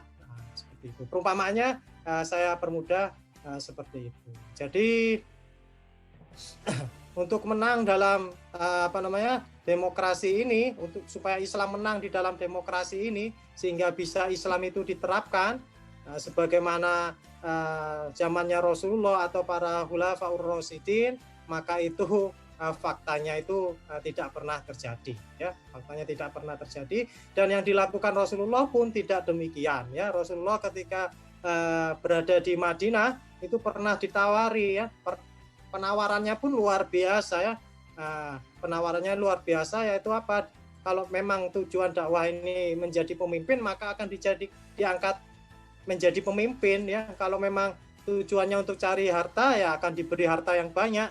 Kalau tujuannya untuk cari wanita akan dipilihkan, atau tinggal nunjuk aja wanita tercantik mana yang mau diinginkan. Nah ini kan kebanyakan yang diinginkan oleh manusia ya, mungkin termasuk kita ini ya. Tapi yang dilakukan oleh Rasulullah berjuang, bukan mengikuti apa kata mereka ya, mengikuti sistem yang mereka berikan atau kita jalankan, tapi Rasulullah membuat sistem Islam tersendiri dan mengajak orang-orang itu untuk menjalankan sistem ini. Seperti itu. Oke. Insya Allah. Sepertinya ada tanggapan dari Ustadz Ainun mungkin, atau sudah terjawab semuanya oleh Ustadz Sami sepertinya. Ya, boleh ngasih jawaban atau tanggapan juga ya? Oh boleh, monggo Ustadz, tafadhol. Ya, ini sangat menarik sebenarnya diskusinya, yang memang waktunya harus panjang ya, karena ini dimensinya itu luas ya, dimensi santri, dimensi perjuangan, dimensi perang ya, dan sebagainya, ini luas sekali. Baik, saya coba merangkum saja ya beberapa jawaban dan tanggapan saya. Nah, tadi sudah disampaikan oleh Ustadz Sami bahasanya ya tidak bisa dengan demokrasi. Ini yang terakhir dulu ya, dari Mas Khairul Fatikin ya, dari Mas Khairul Fatikin. Jadi kenapa perjuangan, katakanlah dulu ada di Mesir ya, Mursi, ada Masumi di Indonesia. Nah itu mungkin bisa mengaca pada Partai FIS di Aljazair tahun 60-an ya, yang juga menang telak tapi ternyata juga digulingkan ya. Terus juga beberapa yang terjadi juga di negara-negara yang lain. Artinya perjuangan secara politik itu ya, namun harus secara terbuka untuk yang namanya melanjutkan kehidupan Islam. Nah, itu yang tidak dilakukan karena demokrasi itu anti ya sebenarnya, karena ini perwujudan dari kapitalis ya menuju yang namanya liberalis sampai demokrasi. Kenapa? Karena demokrasi itu apapun itu kan di voting ya, suara terbanyak. Mau halal mau haram di voting. Misal kalau 10 orang mengatakan 8-nya itu Homer itu boleh ya boleh gitu. Seperti contoh yang sekarang ya, undang-undang apa? Omnibus Law ya. Omnibus Law ya, itu kan berapa fraksi ya? 5 menerima, 2 menolak, tetap aja itu disahkan. Nah, dalam Islam tidak begitu. Itu standarnya adalah hukum syara, artinya kalau halal ya sudah dicari aja, atau votingnya itu dalam hal uslub, cara ya, atau mungkin alat dan sebagainya. Tapi metodologinya adalah ketika itu sudah diputuskan haram, tidak bisa yang namanya dirubah gitu. Yang halal ya tetap halal, maka tidak boleh mengubah hukum. Nah, ini kalau kita lihat secara perspektif kolektifnya ya, memang tidak akan mungkin berjuang di dalam untuk mengubah sesuatu yang memang itu di voting ya tetap kalah suaranya gitu. Sebesar apapun nanti juga akan seperti perjalanan Ikhwanul Muslimin dan Partai FIS. Oke, itu mungkin tambahan aja ya, sudah dijelaskan Ustaz Sami. Nah, yang menarik ini adalah di tanggapannya Mas Firman Zaki dulu ya, Mas Firman Diki ya. Nah, ini ada ini. Tadi sebenarnya menarik ini kalau diubah ya atau diulas ya. Beliau kan menyampaikan kalau dulu itu kan mengusir penjajah, diajari kanuragan, militer, katakanlah begitu ya, perang dan sebagainya ya.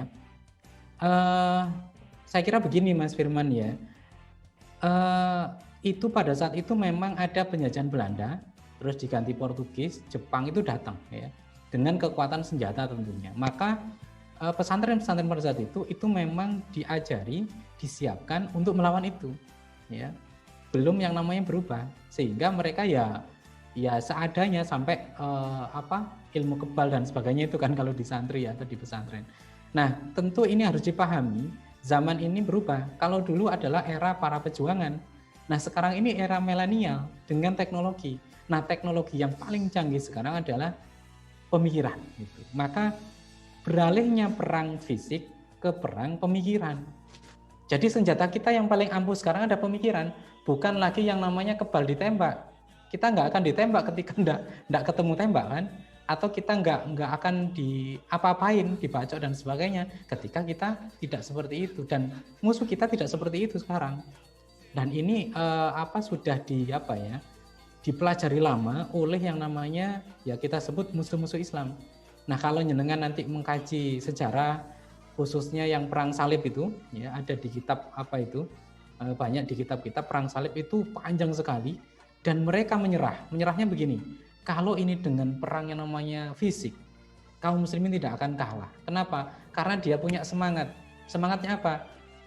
Iskariman aumut sahidan. Ngono ya. Jadi hidup mulia atau mati syahid. Nek mati syahid, kalau menang berarti mulia, kan begitu. Maka ini tidak bisa dikalahkan.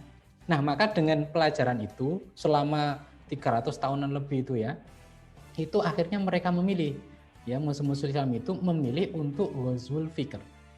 Jadi perang pemikiran, inilah senjata mereka sekarang. Dan senjata kita juga harus berubah dong. Kalau mereka serang secara pemikiran, kalau Cina dengan utang gitu kan, lah kita harus tidak berutang kan begitu kan. Jangan sampai nanti itu perangnya begitu. Kalau mereka kaum barat itu dengan pemikiran, kita juga tidak boleh dengan yang namanya bambu runcing atau tembak. Ini harus dengan pemikiran. Nah, pemikiran kita itu adalah ya murni Islam. Nah, maka mereka kan menyerang dengan sekularisme, pluralisme, liberalisme, ateisme, isme-isme yang lain. Bahkan mereka sendiri, kalau untuk kaum muslimin, itu dipecah-pecah lagi. Ada kultural, moderat, radikal, ekstremis, teroris, coba. Lah, pemikiran kita itulah yang menjadi senjata sekarang, Mas Firman. Jadi, kita harus beralih ya, dari perang fisik ke perang pemikiran. Inilah yang harus dilakukan oleh anak-anak milenial.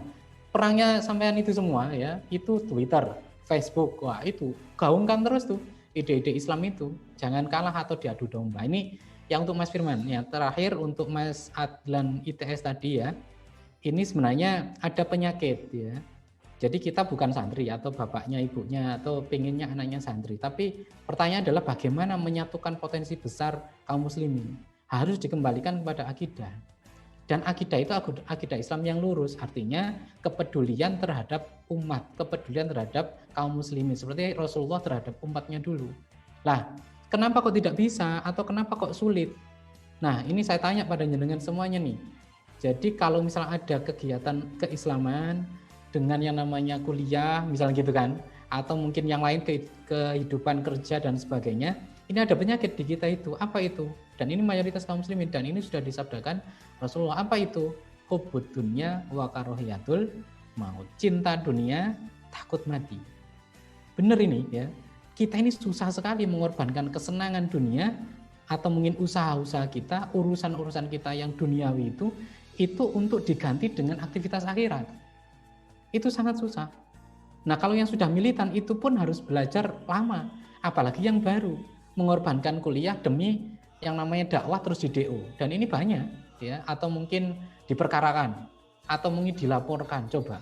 Ini kalau nggak ada keberanian, tidak dibentuk di kalangan yang namanya pesantren yang tadi kepemimpinan disiplin dan tanggung jawab tinggi, maka dia akan cinta dunia.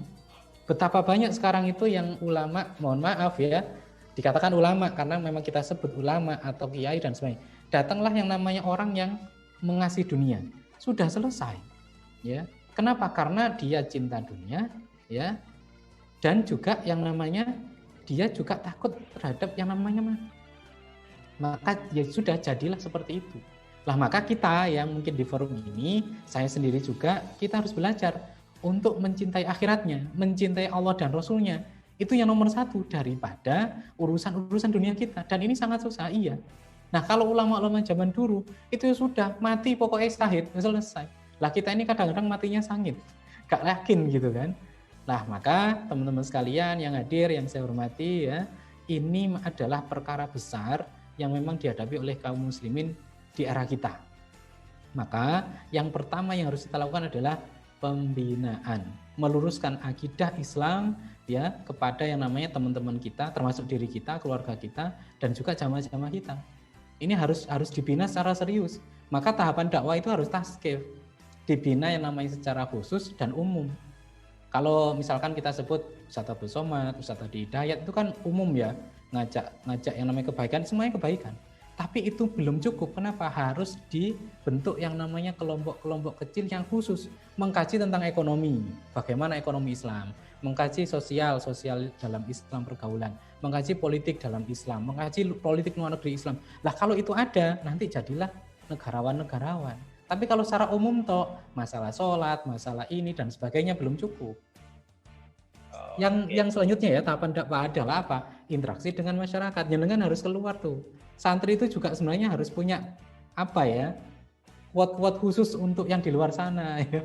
Tidak diam, kiai juga begitu. Nah, ini tahapannya adalah interaksi, harus membaur, tidak boleh yang namanya ya berdiam diri egois itu. Nah, yang ketiga adalah nanti bisa untuk mewujudkan yang namanya tadi secara yang namanya hukum itu bisa diterapkan atau Islam ini bisa jaya kembali seperti halnya Rasulullah dan para sahabat dan para khulafaur rasyidin dan diteruskan oleh para khalifah. Begitu insya Allah rangkuman saya ya, dan insya Allah itu yang saya pahami ya, sehingga hati-hati ya dengan penyakit hubbud dunya wa karahiyatul maut. Termasuk yang kerja-kerja itu ya. Ya buru-buru itu loh ya. Jadi takut dipecat ya sudah selesai. Balik kucing gitu kan, mau demo besok gak boleh masuk. Sudah. Atau mungkin pejabat, kalau kamu mau ngomong pecat, selesai gitu. Lah ini harusnya nggak begitu dong ya. Nah ini harus akidahnya yang kuat. Maka santri ini potensinya besar. Tapi kalau tidak dididik untuk seperti itu, ya sudah sama aja gitu ya. Insya Allah itu Ustadz Hilmi, Ustadz Sami, dan mungkin rekan-rekan yang lain. Ini kebetulan ada pertanyaan terakhir Ustadz. Terakhir untuk Ustadz Ainun sepertinya. Ada lagi. Ya, ini dari Mas Maulana Al-Yudin. Jadi Mas Maulana ini bertanya, fakta di lapangan beberapa santri yang sudah bergabung dan terjun ke masyarakat, seringkali mereka kehilangan identitas kesantriannya. Bagaimana kita menyikapi? hal tersebut sebagaimana seorang pendakwah, bagaimana membangkitkan giroh para santri terhadap kepedulian umat. Ya, ini langsung dijawab ya?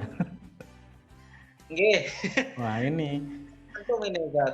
Oh ya, baik. Baik. Karena saya dulu juga santri, pernah ya, pernah mengalami hal yang mungkin mirip gitu ya. Jadi ya nyantri, terus hafalin Quran, terus disiplin ya, diajari apa tawadhu segala macam. Nah ketika lulus, apalagi masuk ke dunia kampus, itu oleng gitu, tahu oleng ya. Jadi gak lurus lagi gitu. Banyak tolah-tolehnya, bahkan bisa jadi juga kalau ini tidak punya akidah yang benar dan lurus dan tidak ada lingkungan yang mendukung, hilang itu. Ya, tidak hanya hilang identitas, tapi hilang akidahnya. Apalagi sekarang di luar itu kan ada apa penjajahannya sekarang, food, fun, film, apalagi itu, fashion gitu. Ya santri itu jadi celananya belel ya. Terus kalau cowok itu kuncitan ya, coba dibayangkan. Dan itu saya mengalami dalam artian ya sempat seperti itu, jadi sempat oleng gitu ya, meskipun akhirnya juga akan kembali. Nah, yang perlu dipahami adalah sekarang berarti apa? Belum menjamin loh ya, ketika mondok, apalagi mondoknya ulama itu juga belum jaminan. Jadi memang di luar itu ya kan harus didukung dengan beberapa instrumen. Apa instrumennya tadi? Tasqif secara khusus harus bergabung juga dengan yang namanya komunitas seperti Darun Najah. Nah, begitu. Komunitas apa lagi? Komunitas yang memang itu sebenarnya untuk menjaga ya identitas dan ritme akidah tadi itu. Kenapa? Karena ini buat oleh-oleh juga ya. Jadi makna dari identitas santri itu apa? Itu kan terdiri dari lima huruf itu ya. Ada sin ya. Ini perlu dicatat oleh Mas Maul ya, Mas Maulana Aliyuddin dan teman-teman yang masih nyantri atau yang keluar dari santri atau yang sudah santri lama ya atau guru dan sebagainya. Jadi dia punya identitas apa itu? Santri. Sin ya, terdiri dari 5 huruf. Sinnya itulah sabikul khair. Jadi pelopor kebaikan.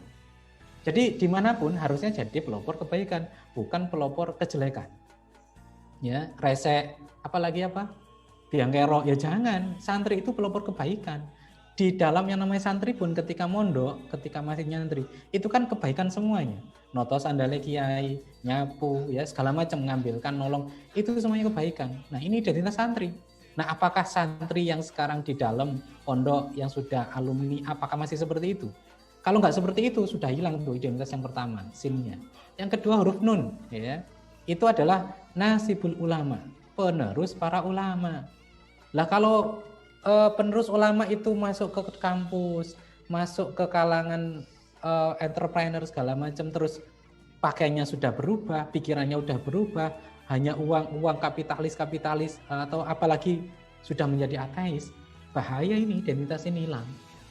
Nah ini dicatat ya, 2, nasibul ulama, para santri itu penerus para ulama. Maka kalau tadi Ustaz Samik menyampaikan, ini saya kenalnya Ustaz Ainun dengan training loh, saya santri, saya masih memegang itu ya, jadi saya penerus ulama, maka sekarang jadi pengelola pondok pesantren. Nah begitu loh, jadi diteruskan meskipun sempat hilang apa ya, 10 tahun ya, 10 tahun itu ya dunia kampus, dunia aktivis gitu kan, sempat aksi demo segala macam, zamannya apa namanya reformasi dan lain-lain. Nah yang keempat ya yang ketiga itu adalah tarkul ma'asi. Jadi santri itu harus meninggalkan maksiat, saudara-saudara. Lah ini santri kok malah maksiat terus ya. Jadi apalagi di kampus bening-bening ya. Kalau di pondok kan putra sendiri, putri sendiri. Coba di kampus itu kan bening-bening dan ya apalagi sekarang fashionnya kayak begitu ya. Makanannya juga di kafe-kafe nongkrong kayak begitu, bukan di masjid. Coba remas sudah hilang hari ini ya. Kalau dulu saya masih remas, ketua remas sekarang hilang, saudara-saudara. Nah terus kita bergabung di mana? Di kafe-kafe itu. Kafe memang ngomongin apa? Terus berkumpul dengan siapa gitu ya. Maka jangan sering-sering ya. Food, fashion, and fun itu. Dan film juga, film Korea dan sebagainya. Lah ini tarkul ma'asi, tinggalkan itu. bacalah Quran, seringlah itikaf di masjid, puasa sunnah lah begitu. Ini identitas. Bukankah dulu yang namanya di pesantren begitu? Senin Kemis puasa, sholat jamaah, murojaah, setoran hafalan. Nah sekarang hilang semua. Lah kenapa? Karena memang lingkungannya tidak terbentuk. Nah ini secara masyarakat sosialnya tadi tidak diatur oleh Islam, maka ya wajar. Nah maka satu-satunya adalah apa? Ingat, tarkul ma'asyi itu identitas. Ya. Yang keempat, huruf ro, ridho Allah. Bukan ridho mertua, calon mertua, bukan ridho dosen, bukan ridho, kalau di pekerjaan berarti bukan ridho atasan, bukan ridho bos, bukan. Kalau memang ini, apalagi ridho Roma ya, enggak ya. Lah kalau memang ini perintah Allah lakukan, dipecat gak ngurus itu. Dan saya sering itu kenapa? Karena memang di perusahaan itu, saya sekolahnya teknik mesin ya, masuk perusahaan gak cocok, apalagi yang, ya mohon maaf, yang supervisor atau ininya itu kan yang sipit-sipit itu ya, nggak boleh nama etnis ya, sipit ya, itu sering sekali jamaah sholat nggak boleh, sholat itu nggak boleh lebih dari 5 menit, ya daripada begitu keluar saja, jangan nunggu dipecat, saya yang mengundurkan diri gitu. Lah ini kan tantangan juga bagi kita, ini adalah identitas ya, dan buktinya ya tetap hidup, tetap bahagia gitu kan, nggak kerja di perusahaan yang seperti itu. Nah yang terakhir ya, Mas Maulana dan juga teman-teman yang lain, itu identitasnya adalah ya. Ya itu apa? Dijabarkan sebagai sifat yakin. Ya, khairihi wa syarihi minallahi ta'ala. Ar-rizku atau mungkin ajal atau ketentuan itu datang dari Allah semuanya. Harus yakin. Jadi kalau ada santri lulusan terus yakin tidak bisa dapat pekerjaan yang layak gara-gara tadi itu murojaah, Quran dan sebagainya, Anda berarti nggak lulus ya. Mondoknya gitu loh ya. Nah ada 5 huruf tadi ya. Jadi huruf sin ya itu sabiqul bil khair, pelopor kebaikan. Huruf nun itu adalah penerus para ulama, nasibul ulama. Yang ketiga adalah huruf ta, tarkul ma'asyi, ini yang penting karena di hadapan kita ini semuanya seperti itu Mas Ian. Dan huruf ro adalah ridho Allah dan ya adalah sifat yakin.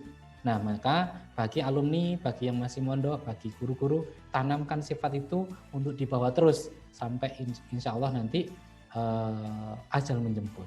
Nah insya Allah begitu. Pertanyaannya saya jawab dengan identitas, mengingatkan identitas santrinya. Dan kalau tadi caranya bagaimana? Caranya adalah bergabunglah dengan jamaah dakwah. Baik itu remas, kalau di kampus itu UKKI, UKMKI, kalau di di pekerja-pekerja ada majelis-majelis taklim, kalau di rumah-rumah berarti ada begitu. Kalau nggak seperti itu, yakin deh, zaman sekarang Anda akan hilang, ditelan masa ya, dan tidak ada yang namanya identitas. Insya Allah begitu, Ustaz Hilmi. Matur nuwun Ustaz atas jawabannya. Insya Allah masuk sekali dengan Mas tadi. Oke, alhamdulillah kita sudah di penghujung acara sepertinya. Maka kita melangkah ke step terakhir yaitu doa. Kepada Ustadz Ainun mungkin berkenan untuk doa Ustadz. Mas Ibnu Nawas saja ya. Ya, ini dari Periduan ya. Bukan berarti saya nggak bersedia, tapi saya aturkan pada beliau. Ini masih kinyis-kinyis santrinya. Monggo, saya mengamini. Monggo, Ustadz Mubarak mungkin, silakan.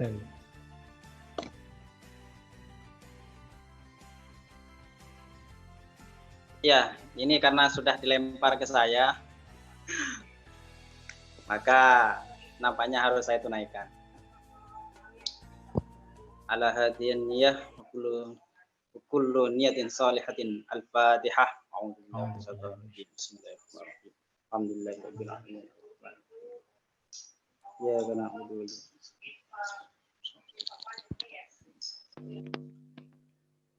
A'udzu billahi minasyaitonir rajim. Bismillahirrahmanirrahim. Allahumma shalli ala Muhammad wa ala ali Muhammad walhamdulillahirabbil alamin. Allahumma inna nas'aluka salamatan fid din wa afiyatan fil jasad wa ziyadatan fil ilmi wa barakatan fil rizqi wa taubatan qabla al maut wa rahmatan 'indal maut wa maghfiratan ba'dal maut Allahumma hawwin alaina fi sakaratil maut wan najata minan nar wal afwa inda hisab. Allahumma anta rabbuna la ilaha illa anta khalaqtana wa nahnu abiduka wa nahnu ala ahdika wa wa'dika mastata'na na'udzu bika min syarri ma sana'na nabu'u laka bi ni'matika alaina wa nabu'u laka bi dzunubina faghfir lana fa innahu la yaghfiru dzunuba illa anta. Allahumma arzuqna warzuq talamidana wa tilmidadina wa ikhwanina wa akhwatina wa abnaina wa banatina wa dzurriyyatina ilman nafi'an waftah qulubana qulubahum futuhal arifin waj'alna wa iyyahum min ulama'ikal amilin al mukhlasin. Allahumma ighfir lana wa liwalidina warhamhuma kama rabbayana shighara. Rabbana zalamna anfusana wa illam taghfir lana wa tarhamna lanakunanna minal khasirin. Rabbana hab lana min azwajina wa dhurriyyatina qurrata a'yun waj'alna lil muttaqina imama. Rabbana atina fid dunya hasanah wa fil akhirati hasanah wa qina adzabannar wa adkhilnal jannata ma'al abrar ya aziz ya ghaffar ya rabbal alamin. Wa sallallahu ala Muhammad wa ala alihi wa sahbihi wasallam. Subhana rabbika rabbil izzati amma yasifun wa salamun alal mursalin walhamdulillahi rabbil alamin. Al-Fatihah.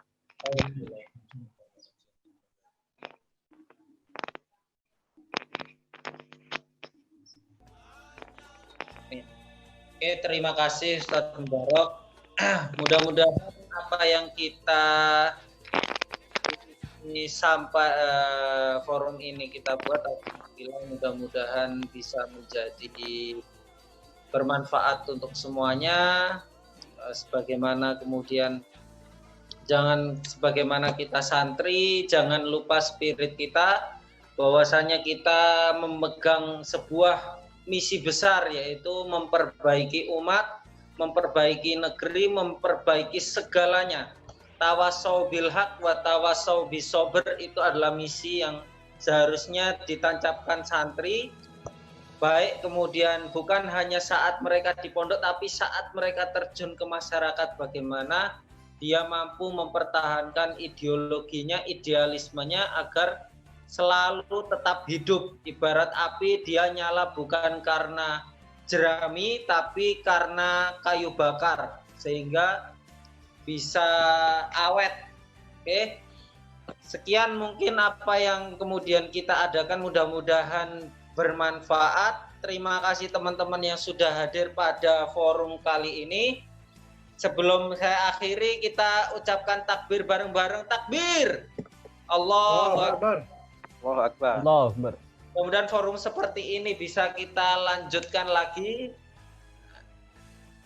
Sekian dari saya, Mas Hilmi. Akhir kalam, assalamualaikum warahmatullahi wabarakatuh. Waalaikumsalam warahmatullahi wabarakatuh.